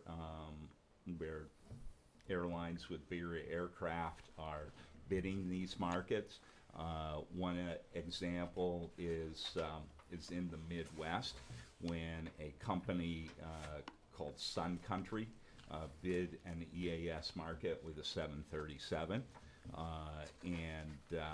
and essentially I think in that market, I don't even think they get 1 a day, and that is what the community selected, and USDOT awarded to Sun Country. Okay. So is that like an anomaly? I know you're saying it's happening more often, but do you know of any others in the Northeast that have had something like this awarded? in the northeast, I do not. 'Cause I'm just Okay. wondering how much and we it, should even the be paying one attention to. in Michigan is the one that I'm familiar with. Whether there's others or not, I just don't know. So we don't know if this is a legal bid.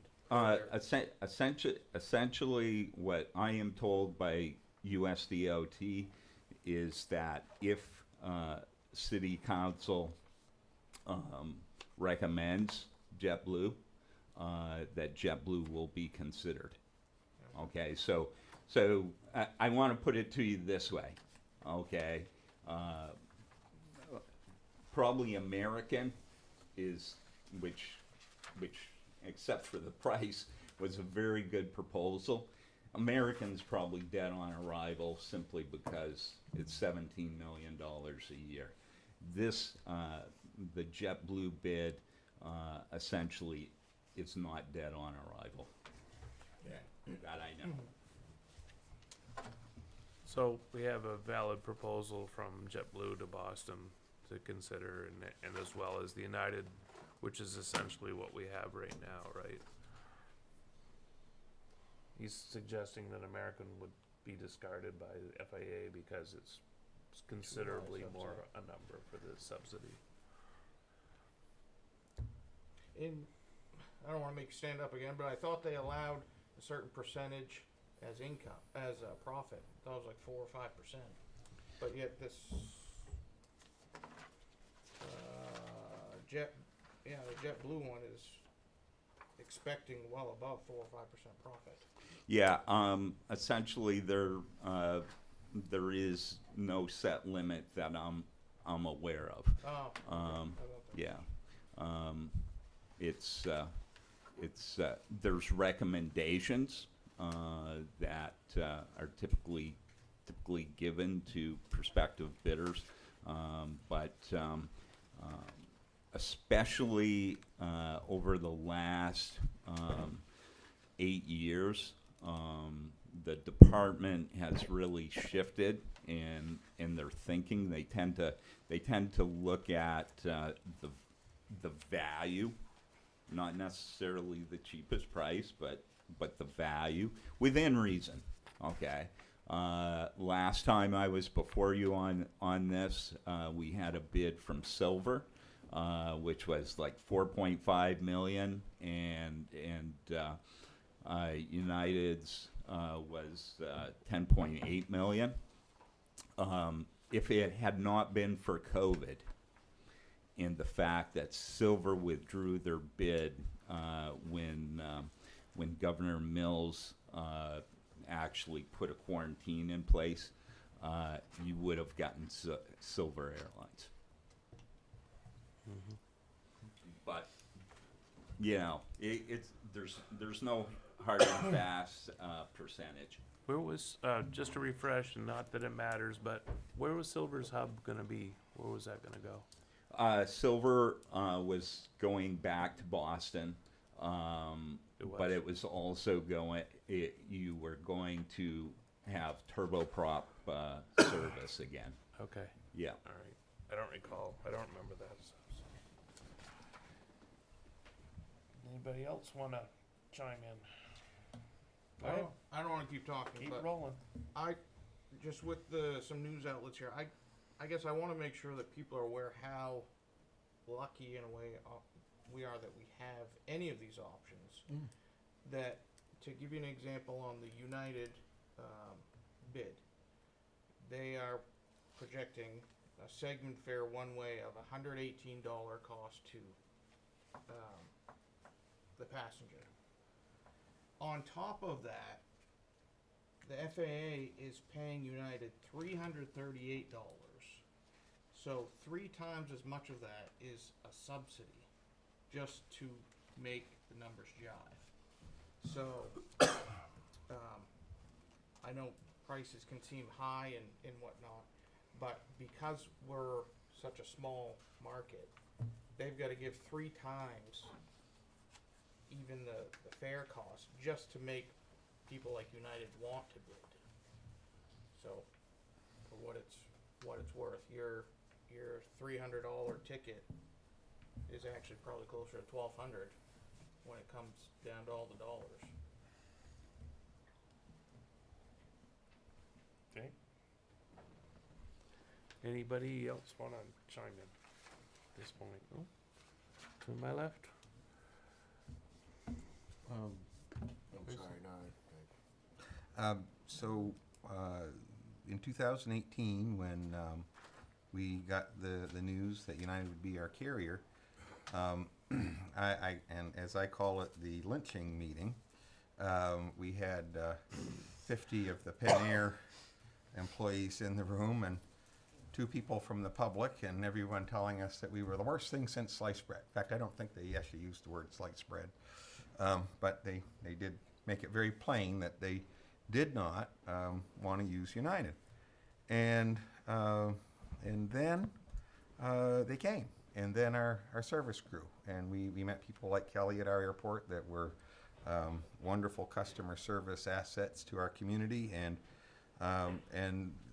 lo and behold, the popularity of the air service grew, and today we don't see the lynch mob of things. They've proved that a jet in Presque in the winter can work. They've proved that having more options and having coordinated tickets, having market shares, and having the ability to coordinate with other airlines and baggage agreements and all those things that we never had before, all of a sudden became a reality that all of a sudden made air travel out of Presque more important. And so that leap of faith at that time grew the airport from just over 10,000 passengers a year to this year, which was just a few hundred people shy of 20,000 people, on a one-way segment, which is tremendous. So because we had so many things and there was so much going on, we decided to start a Facebook page in the community to set up a thing called PQI Air Travelers to kind of get information out to the public. And I think it's mostly been very successful because it gave a chance for us to push information out when there was a change in a schedule, when there was something that happened, when there was another flight that could be taken or whatever it may be, that we were able to get that out to the public. And so now something a little more than, we're between 1,000 and 1,500 people that are members of that page that use the airport regularly, and they give us their input and such. So I'd kind of like to walk through, after we got the bid requests, we thought it'd be smart to put out into the public a survey of what they would tell us about how they use our service, what's important about the service, what they like, what they don't like, what they look for the future, and so on and so forth. So if you'll give me just a moment, I'll just kind of go through about those 15 or 16 slides of that information and pull it together with a little bit of information that we asked for from the air consultant in order to kind of give us some numbers. So the first graphic, why I use PQI. And so the criteria that we put out, we really were kind of looking for that, was price. Did price matter? Did aircraft size matter? Did destination choice matter? Did air miles accounts matter? Did the flights being early or late or midday matter? And so what the public told us in the sample size here, again, is depending on the one, about 1,000 some people viewed these. Between 100 and 400 people answered these polls. So the smallest thing that was important to the travelers at Presque was midday flights at 1.3%. The aircraft size didn't seem to bother anyone, whether it was the size it is, smaller, larger, at 4.5%. Said that's why they use the airport. The air miles account came in next at 11%. And then the flights being early and late was much more important to most people at 18%. Then the destination choices that they're afforded by our airport now come in at 29% of the reason they use our airport.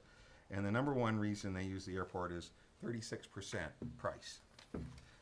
So that was interesting, I think, his data. Why I don't use the airport. And this changes around the number a little bit. Again, aircraft size doesn't matter at all to the public on this, 0.5%. The flights being too early, 2.1%, again, that wasn't statistically meaningful. Flights being too late, 5.9, again, not really meaningful. But the things that were very meaningful of why they didn't use it, 11% said they wished for other destination choices. 27.7% said they don't use the airport because it goes to Newark. 24% said they don't use it because there's too many cancellations. And 28% said they don't use it because of price. So again, you've got people on both sides of it. Then we asked them, how many flights did you choose not to use Presque Airport? And so that means that they chose some other airport over Presque. And this becomes important in a little bit. I'll explain that in a minute. So 11% said in the last 6 years they didn't use one flight from Presque. They went somewhere else for one flight. 18.5% said 2 to 3 flights they chose a different airport. 19%, 4 to 6 flights, said they used a different airport. And 30% of the respondents said they didn't use it for 6 to 10 of their travel. 15.6% said they never used Presque. 4.4% said that they just avoid using it in the winter because they don't want to go to Newark in the winter. So that's what they told us about that. What airport did you choose other than Presque?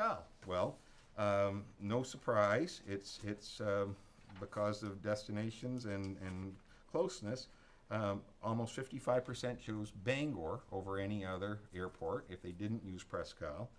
27% about used Portland, and 15% went to Boston. Fredericton is also on the list at 2.5%. So to give you an idea that our major loss of people go to Bangor. That's who our major competitor is. Guess, again, not a big surprise. Airlines that I intend to try in the future. So given the choice, what airlines would you like to sit in the seat of? So the largest of that would be United Airlines at 33%. Allegiant comes in at 11%. American comes in at 18.6%. Delta at 17.5%. JetBlue at 14.4%. And Southwest at 5.2% is what they responded.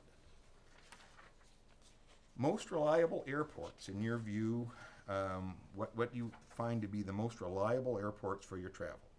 Well, I'm pleased to say that of the respondents for this part of the survey, Presque garnered 30%. Bangor garnered 29%, Portland 25%, and Boston 14%. So we've still got a good reputation amongst the public, which is good. We asked them what popular destinations they like to go to.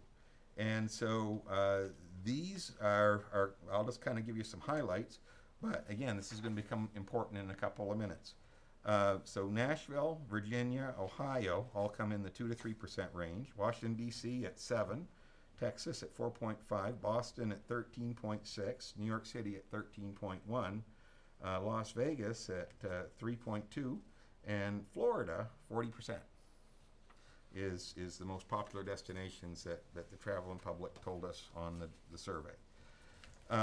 Regional air market travel, top 5 destinations for the PQI region. So we went out to our Jack Penning, our air consultant, and we said, can you give us some raw numbers from the region? So when we draw a big circle around Presque, there is about just shy of 200,000 tickets per year sold in the region. Of that last year, 20,000 came to Presque. The rest all went somewhere else to an airport.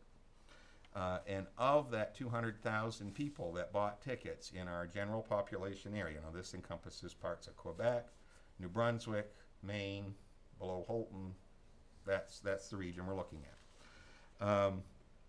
So of that, the top 5 are Tampa at 15.1, Cancun at 15.4, New York City at 16.1%, Punta Cana at 18%, and Orlando at 35%. That's your top 5 markets of where people fly when they actually put their money down on a ticket. Whether they fly from Presque or not, that's where they're going. When we had our presentation meeting the other day at the airport, we asked that exact question to see what United would tell us about what their numbers were. And so they gave us the estimation of 25% of their flights terminate in New York City. 10% of their flights terminate in Florida, and the other 65% are single-digit flights that terminate in other various places around the country. So from this we know that our #1 destination, Florida, is not the #1 destination that is using United out of Presque. So we move on to the next thing. What are the top 20 markets for Presque in our region? Again, we're drawing the big circle around Presque. Where do people want to go, and what are some of the numbers that go to those areas? So the #1 market for us is Orlando, and the annual boardings in our region to Orlando one way are 21,000 seats.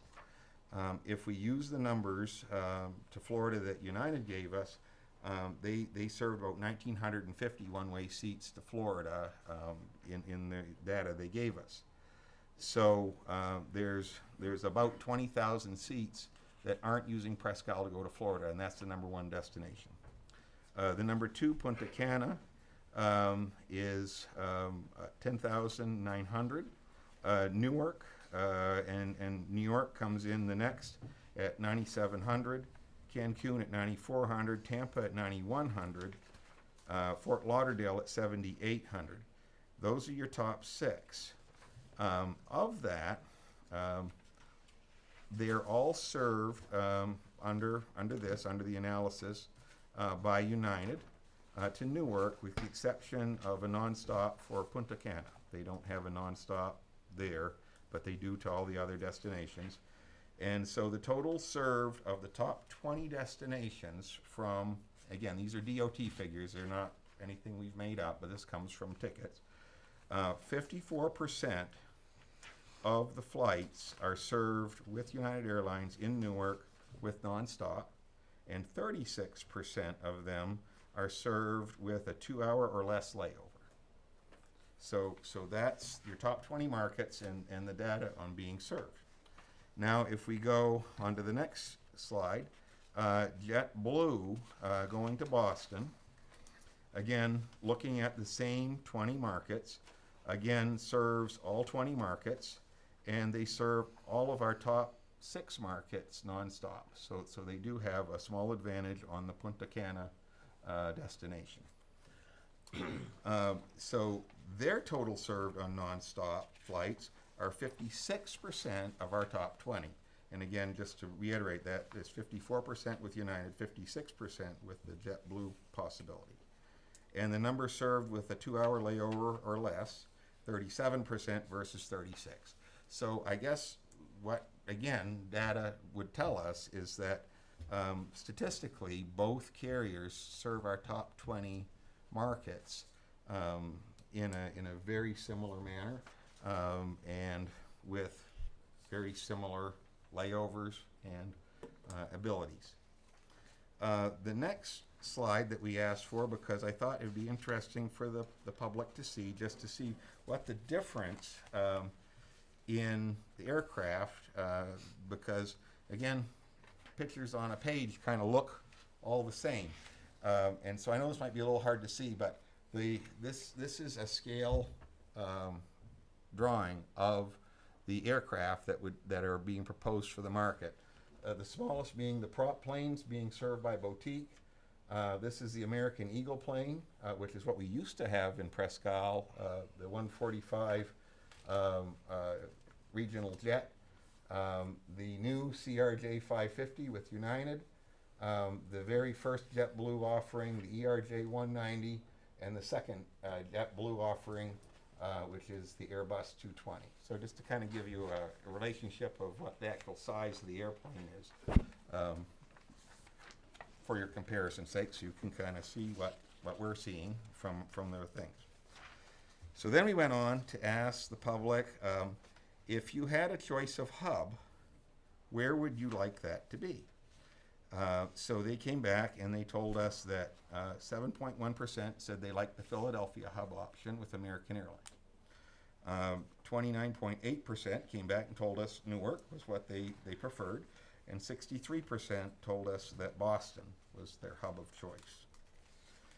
We then asked them, at which gentleman earlier alluded to this, if you were to be held over at an airport and you had an overnight stay, where would you prefer to be stuck, quote unquote, and not be able to get out? 9.4% of the respondents told us Philadelphia was where they prefer to be stuck. 24.8% said they'd like to be in Newark, and 65.8% said they'd prefer to be in Boston, if that were to happen.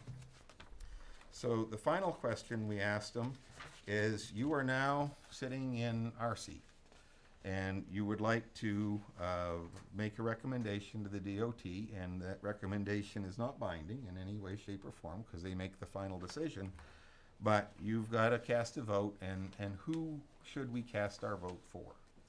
So the public came back, and they told us that 9.4% said they would choose the American service to Philadelphia. 49.1% said they would use the JetBlue service to Boston, and 41.5% the United service to Newark, which is not surprising, the numbers again, but I think what it does show is that there's a great deal of camaraderie and as Mr. Taviano said, a level of trust with the current service. And so, again, 41.5% of the public said we're okay with staying just the way we are. And then we had just a few points shy of 50% that said we'd like to try something new. So to say that this is a landslide victory to go either way is certainly not the case. So just in closing, of my observations of what has gone on, we have a very difficult situation to make a final recommendation, of course, and I have a great deal of loyalty too, and I have had above and beyond excellent service from the folks at the airport, and I can't even tell you how many times Kelly and her team have pulled through for us. So I can't stress enough what a wonderful partner they've been to this point. And that's what kind of makes this a little bit hard for me in what I'm going to tell you next, is that when we looked at this 6 years ago and took a leap of faith to look at what would grow the airport from the current bids at that time, there was no question in my mind that we sat here and were shot with the pitchforks, that it was the right thing to do to give the nod to United, and we were pleased as punch that the DOT did that. This time around, I do think that in order for the DOT to properly vet all of the options, that I do think that we should allow them to look at all the bids and have all of the options on the table for them to vet for us and to allow us to have a choice of. And in that light, I also received 2 letters here, one from Northern Light Health saying that they would wholeheartedly support the JetBlue bid because of patient services, and another that's from Jennifer Daigle, and if most of you may or may not know, Jennifer is the owner of Lakeview Restaurant and is very involved with the Edmund Parody Cancer group in northern Aroostook County, and they raised a lot of money in order to get patients to Boston, and so they sent another letter in support. So again, I'm incredibly torn, but I guess my thought for tonight is I would probably select the JetBlue option, just so that the DOT can use it as one of the options they would vet, and not because I have any malice against United Airlines, because they've been a wonderful partner. And if the DOT selects them, then we've won either way, because they've both, as Doug said, we've got a tremendous thing this time to have all of these carriers that are so able, which we've never had. So I think that's tremendous, and with that, I'll shut up. That's a lot of data, Craig, and thank you very much for bringing that to us tonight. While Craig's resting his voice, is there anybody else that would like to chime in? You can be a shorter version. It could be a longer version. I know before, believe it or not, my first council meeting after being elected was the meeting that we selected Penn Air, and there was just people standing everywhere, and was sitting here freaking out, and I was the one that selected Boston. Everyone else selected the other one. Yeah, so that's kept me up many a night.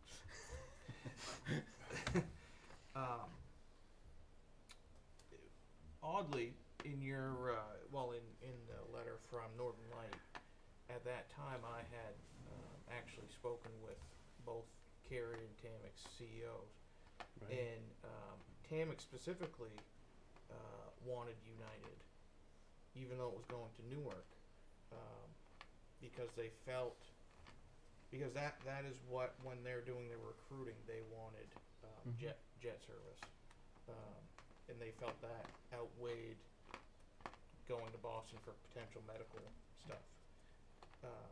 Where here we both have jets, so I think it's not so much on the plane choice, but the destination. So I would have to probably agree with Craig.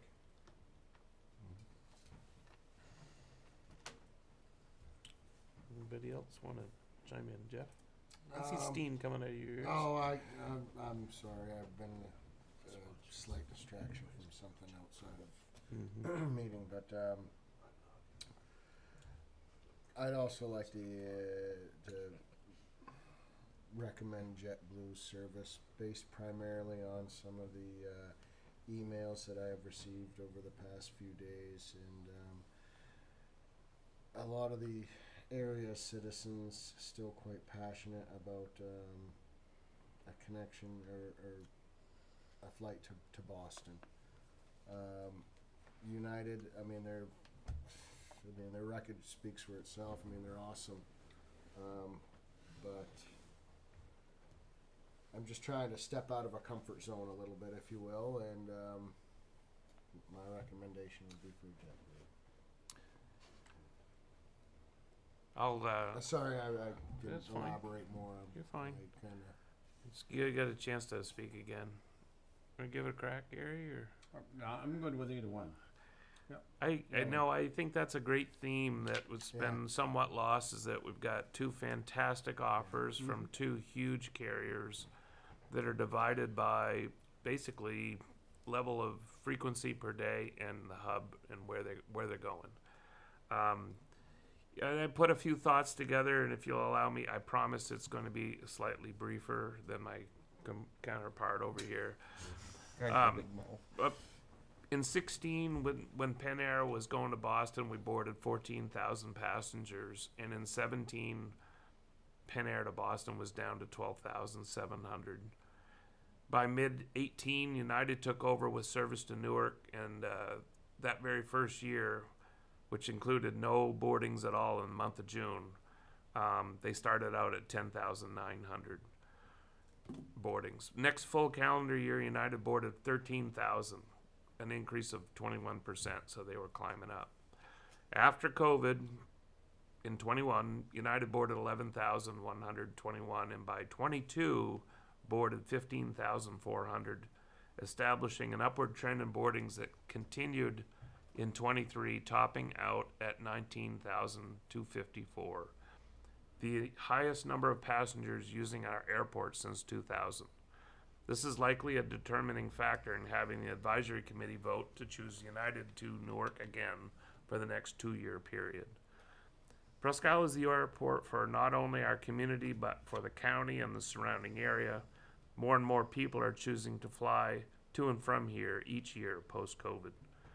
After hearing the United presentation, it's clear that if they are selected to continue service to Presque, our airport's growth in passenger volume will be limited by the size of aircraft and the number of flights per week. For the next 2 years, United has chosen to keep the same number of flights in the same aircraft, also incidentally going to the same hub city in this case, which is Newark Liberty. While Presque may experience some additional growth on the late flights each day, the primary focus is the connecting early morning flight, which appears to be nearly sold out for many months now. I asked if United would consider any changes to either larger aircraft or more morning flights, and that is now currently not part of this proposal for the next 2 years. Neither apparently is moving the hub airport to Dulles at this point in time, which many people have asked about. The JetBlue Boston Logan proposal is a different approach than our market has not been offered previously. This is a unique opportunity to do something different. The single flight per day initially is 100 seat, moving to 140 in the second year, which gives our market an opportunity to board many more people in the morning than what United offers now. It would be easy to assume that the impact of a low-cost carrier would additionally attract more boardings through our airport than currently due to the savings per ticket as well. This should in theory give our airport the best opportunity for a continued growth in passenger volume. The proposal to Boston is departing PQI at 6 a.m. and arrive Logan Boston at 7:40. The return flight from Boston is scheduled for 8 p.m., arrives Presque approximately 9:30. If you have medical visits in Boston, it's possible to be down and back in the same day without an overnight. I received and read the support of Angel Flight New England for the JetBlue Boston proposal.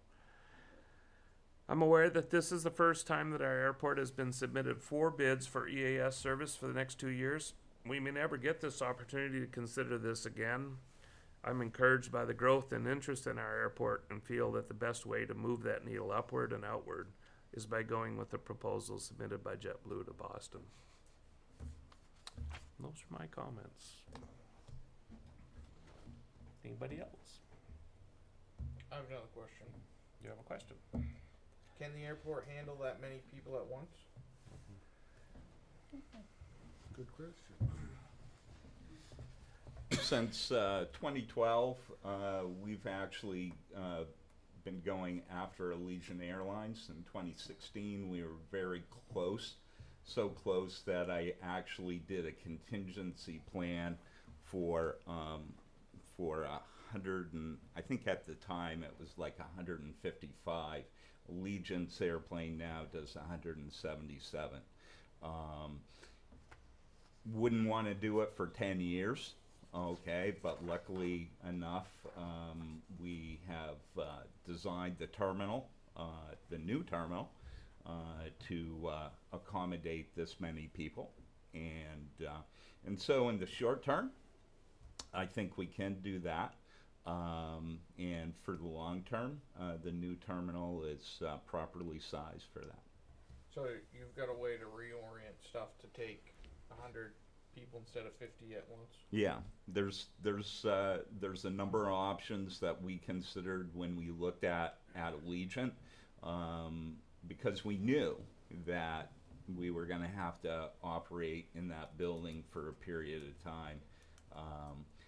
If Allegiant had come, okay, we probably would have already been in a new terminal. Okay, thank you.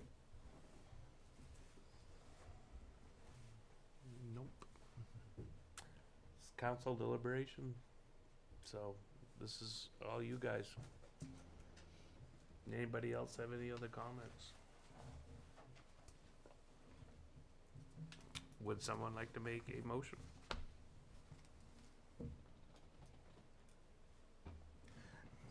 Well, so, I will move that, that our recommendation, go forward, that we would, like to accept the JetBlue service, to Boston for the next 2-year period, and, send that recommendation to the DOT as part of their package. Now, as far as, public is concerned, the comment period is still open, so you can, send your letters supporting any carrier you like, and that also will be part of that bid package. So just so you know, you still have a voice in all of this as the public. But that would be my motion. Moved by Craig, is there a second? Second. Seconded by Doug, to recommend the Boston JetBlue proposal as Presque Isle's essential air service provider. Is there any other discussion? Seeing none, all those in favor of the motion, please raise your hand. 1, 2, 3, 4, 5. All those opposed? 5 to 1. So the motion carries. Thank you very much. So we will instruct the city manager to write a letter of recommendation on behalf of the Presque Isle City Council endorsing the JetBlue Boston Logan EAS bid proposal for the next 2-year period out of PQI. All right. Next item of business is item 15, the Egypt Road Culvert Project. This is a addition to our agenda in the last couple of days. So there's supposed to be some information handed out here. We have that in this pile here somewhere. Should be, it's not in there? Oh, he's got it. Okay, I can look on with that. You want to introduce this one, Mr. City Manager?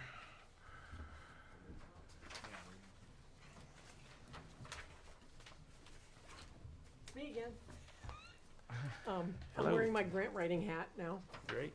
We are in the process, and Dana's still here, so if you have questions, Dana can jump in as well.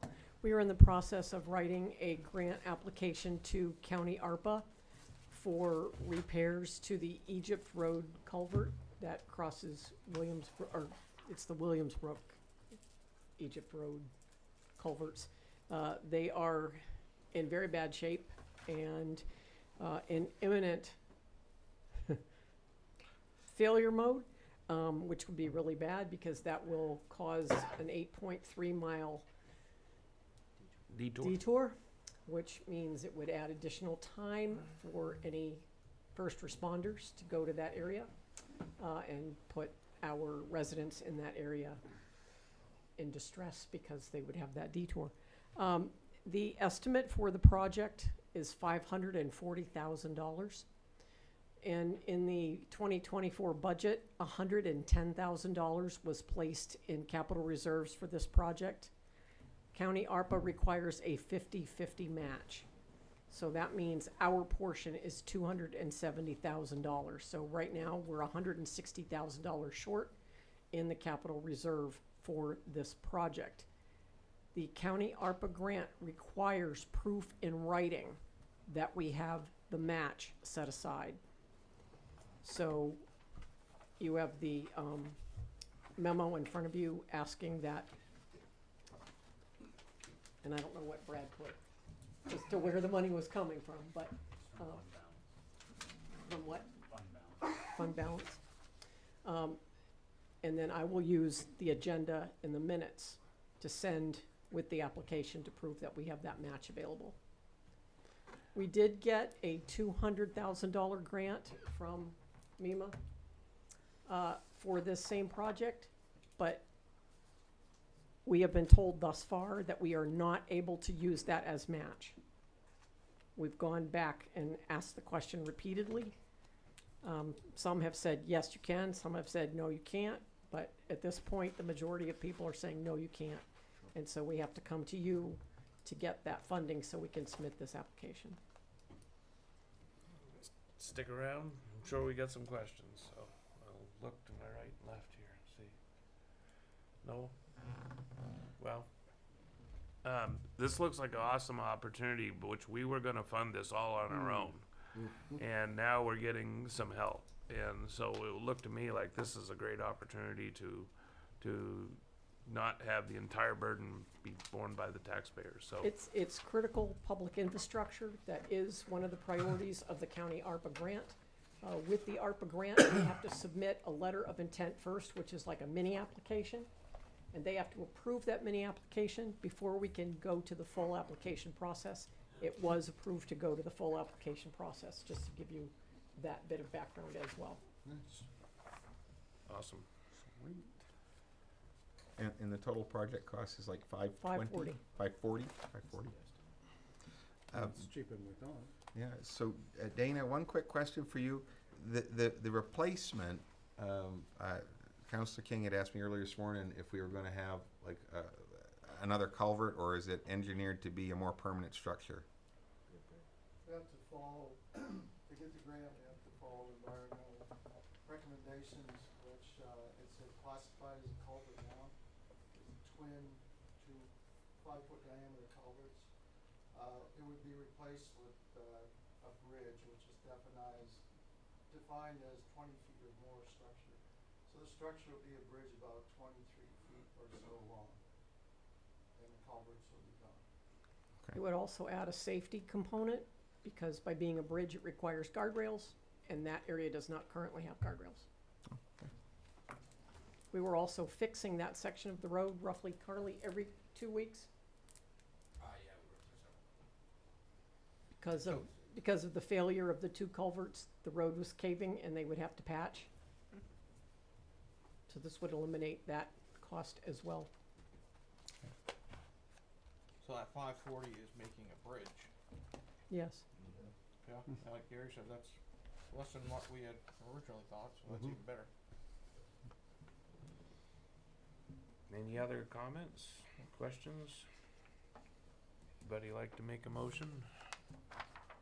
We're almost to the end, guys. Keep Mr. going. Chairman, I make a motion that the city approve expenditures up to a total of $270,000 towards the Egypt Road project to be funded from the fund balance. Thank you. Moved by Jeff, seconded by Gary. Is there any other discussion? All those in favor? Opposed? Thank you very much. Thank you, Kim. Thank you, Kim. Next item Thank of you, business is our manager's report.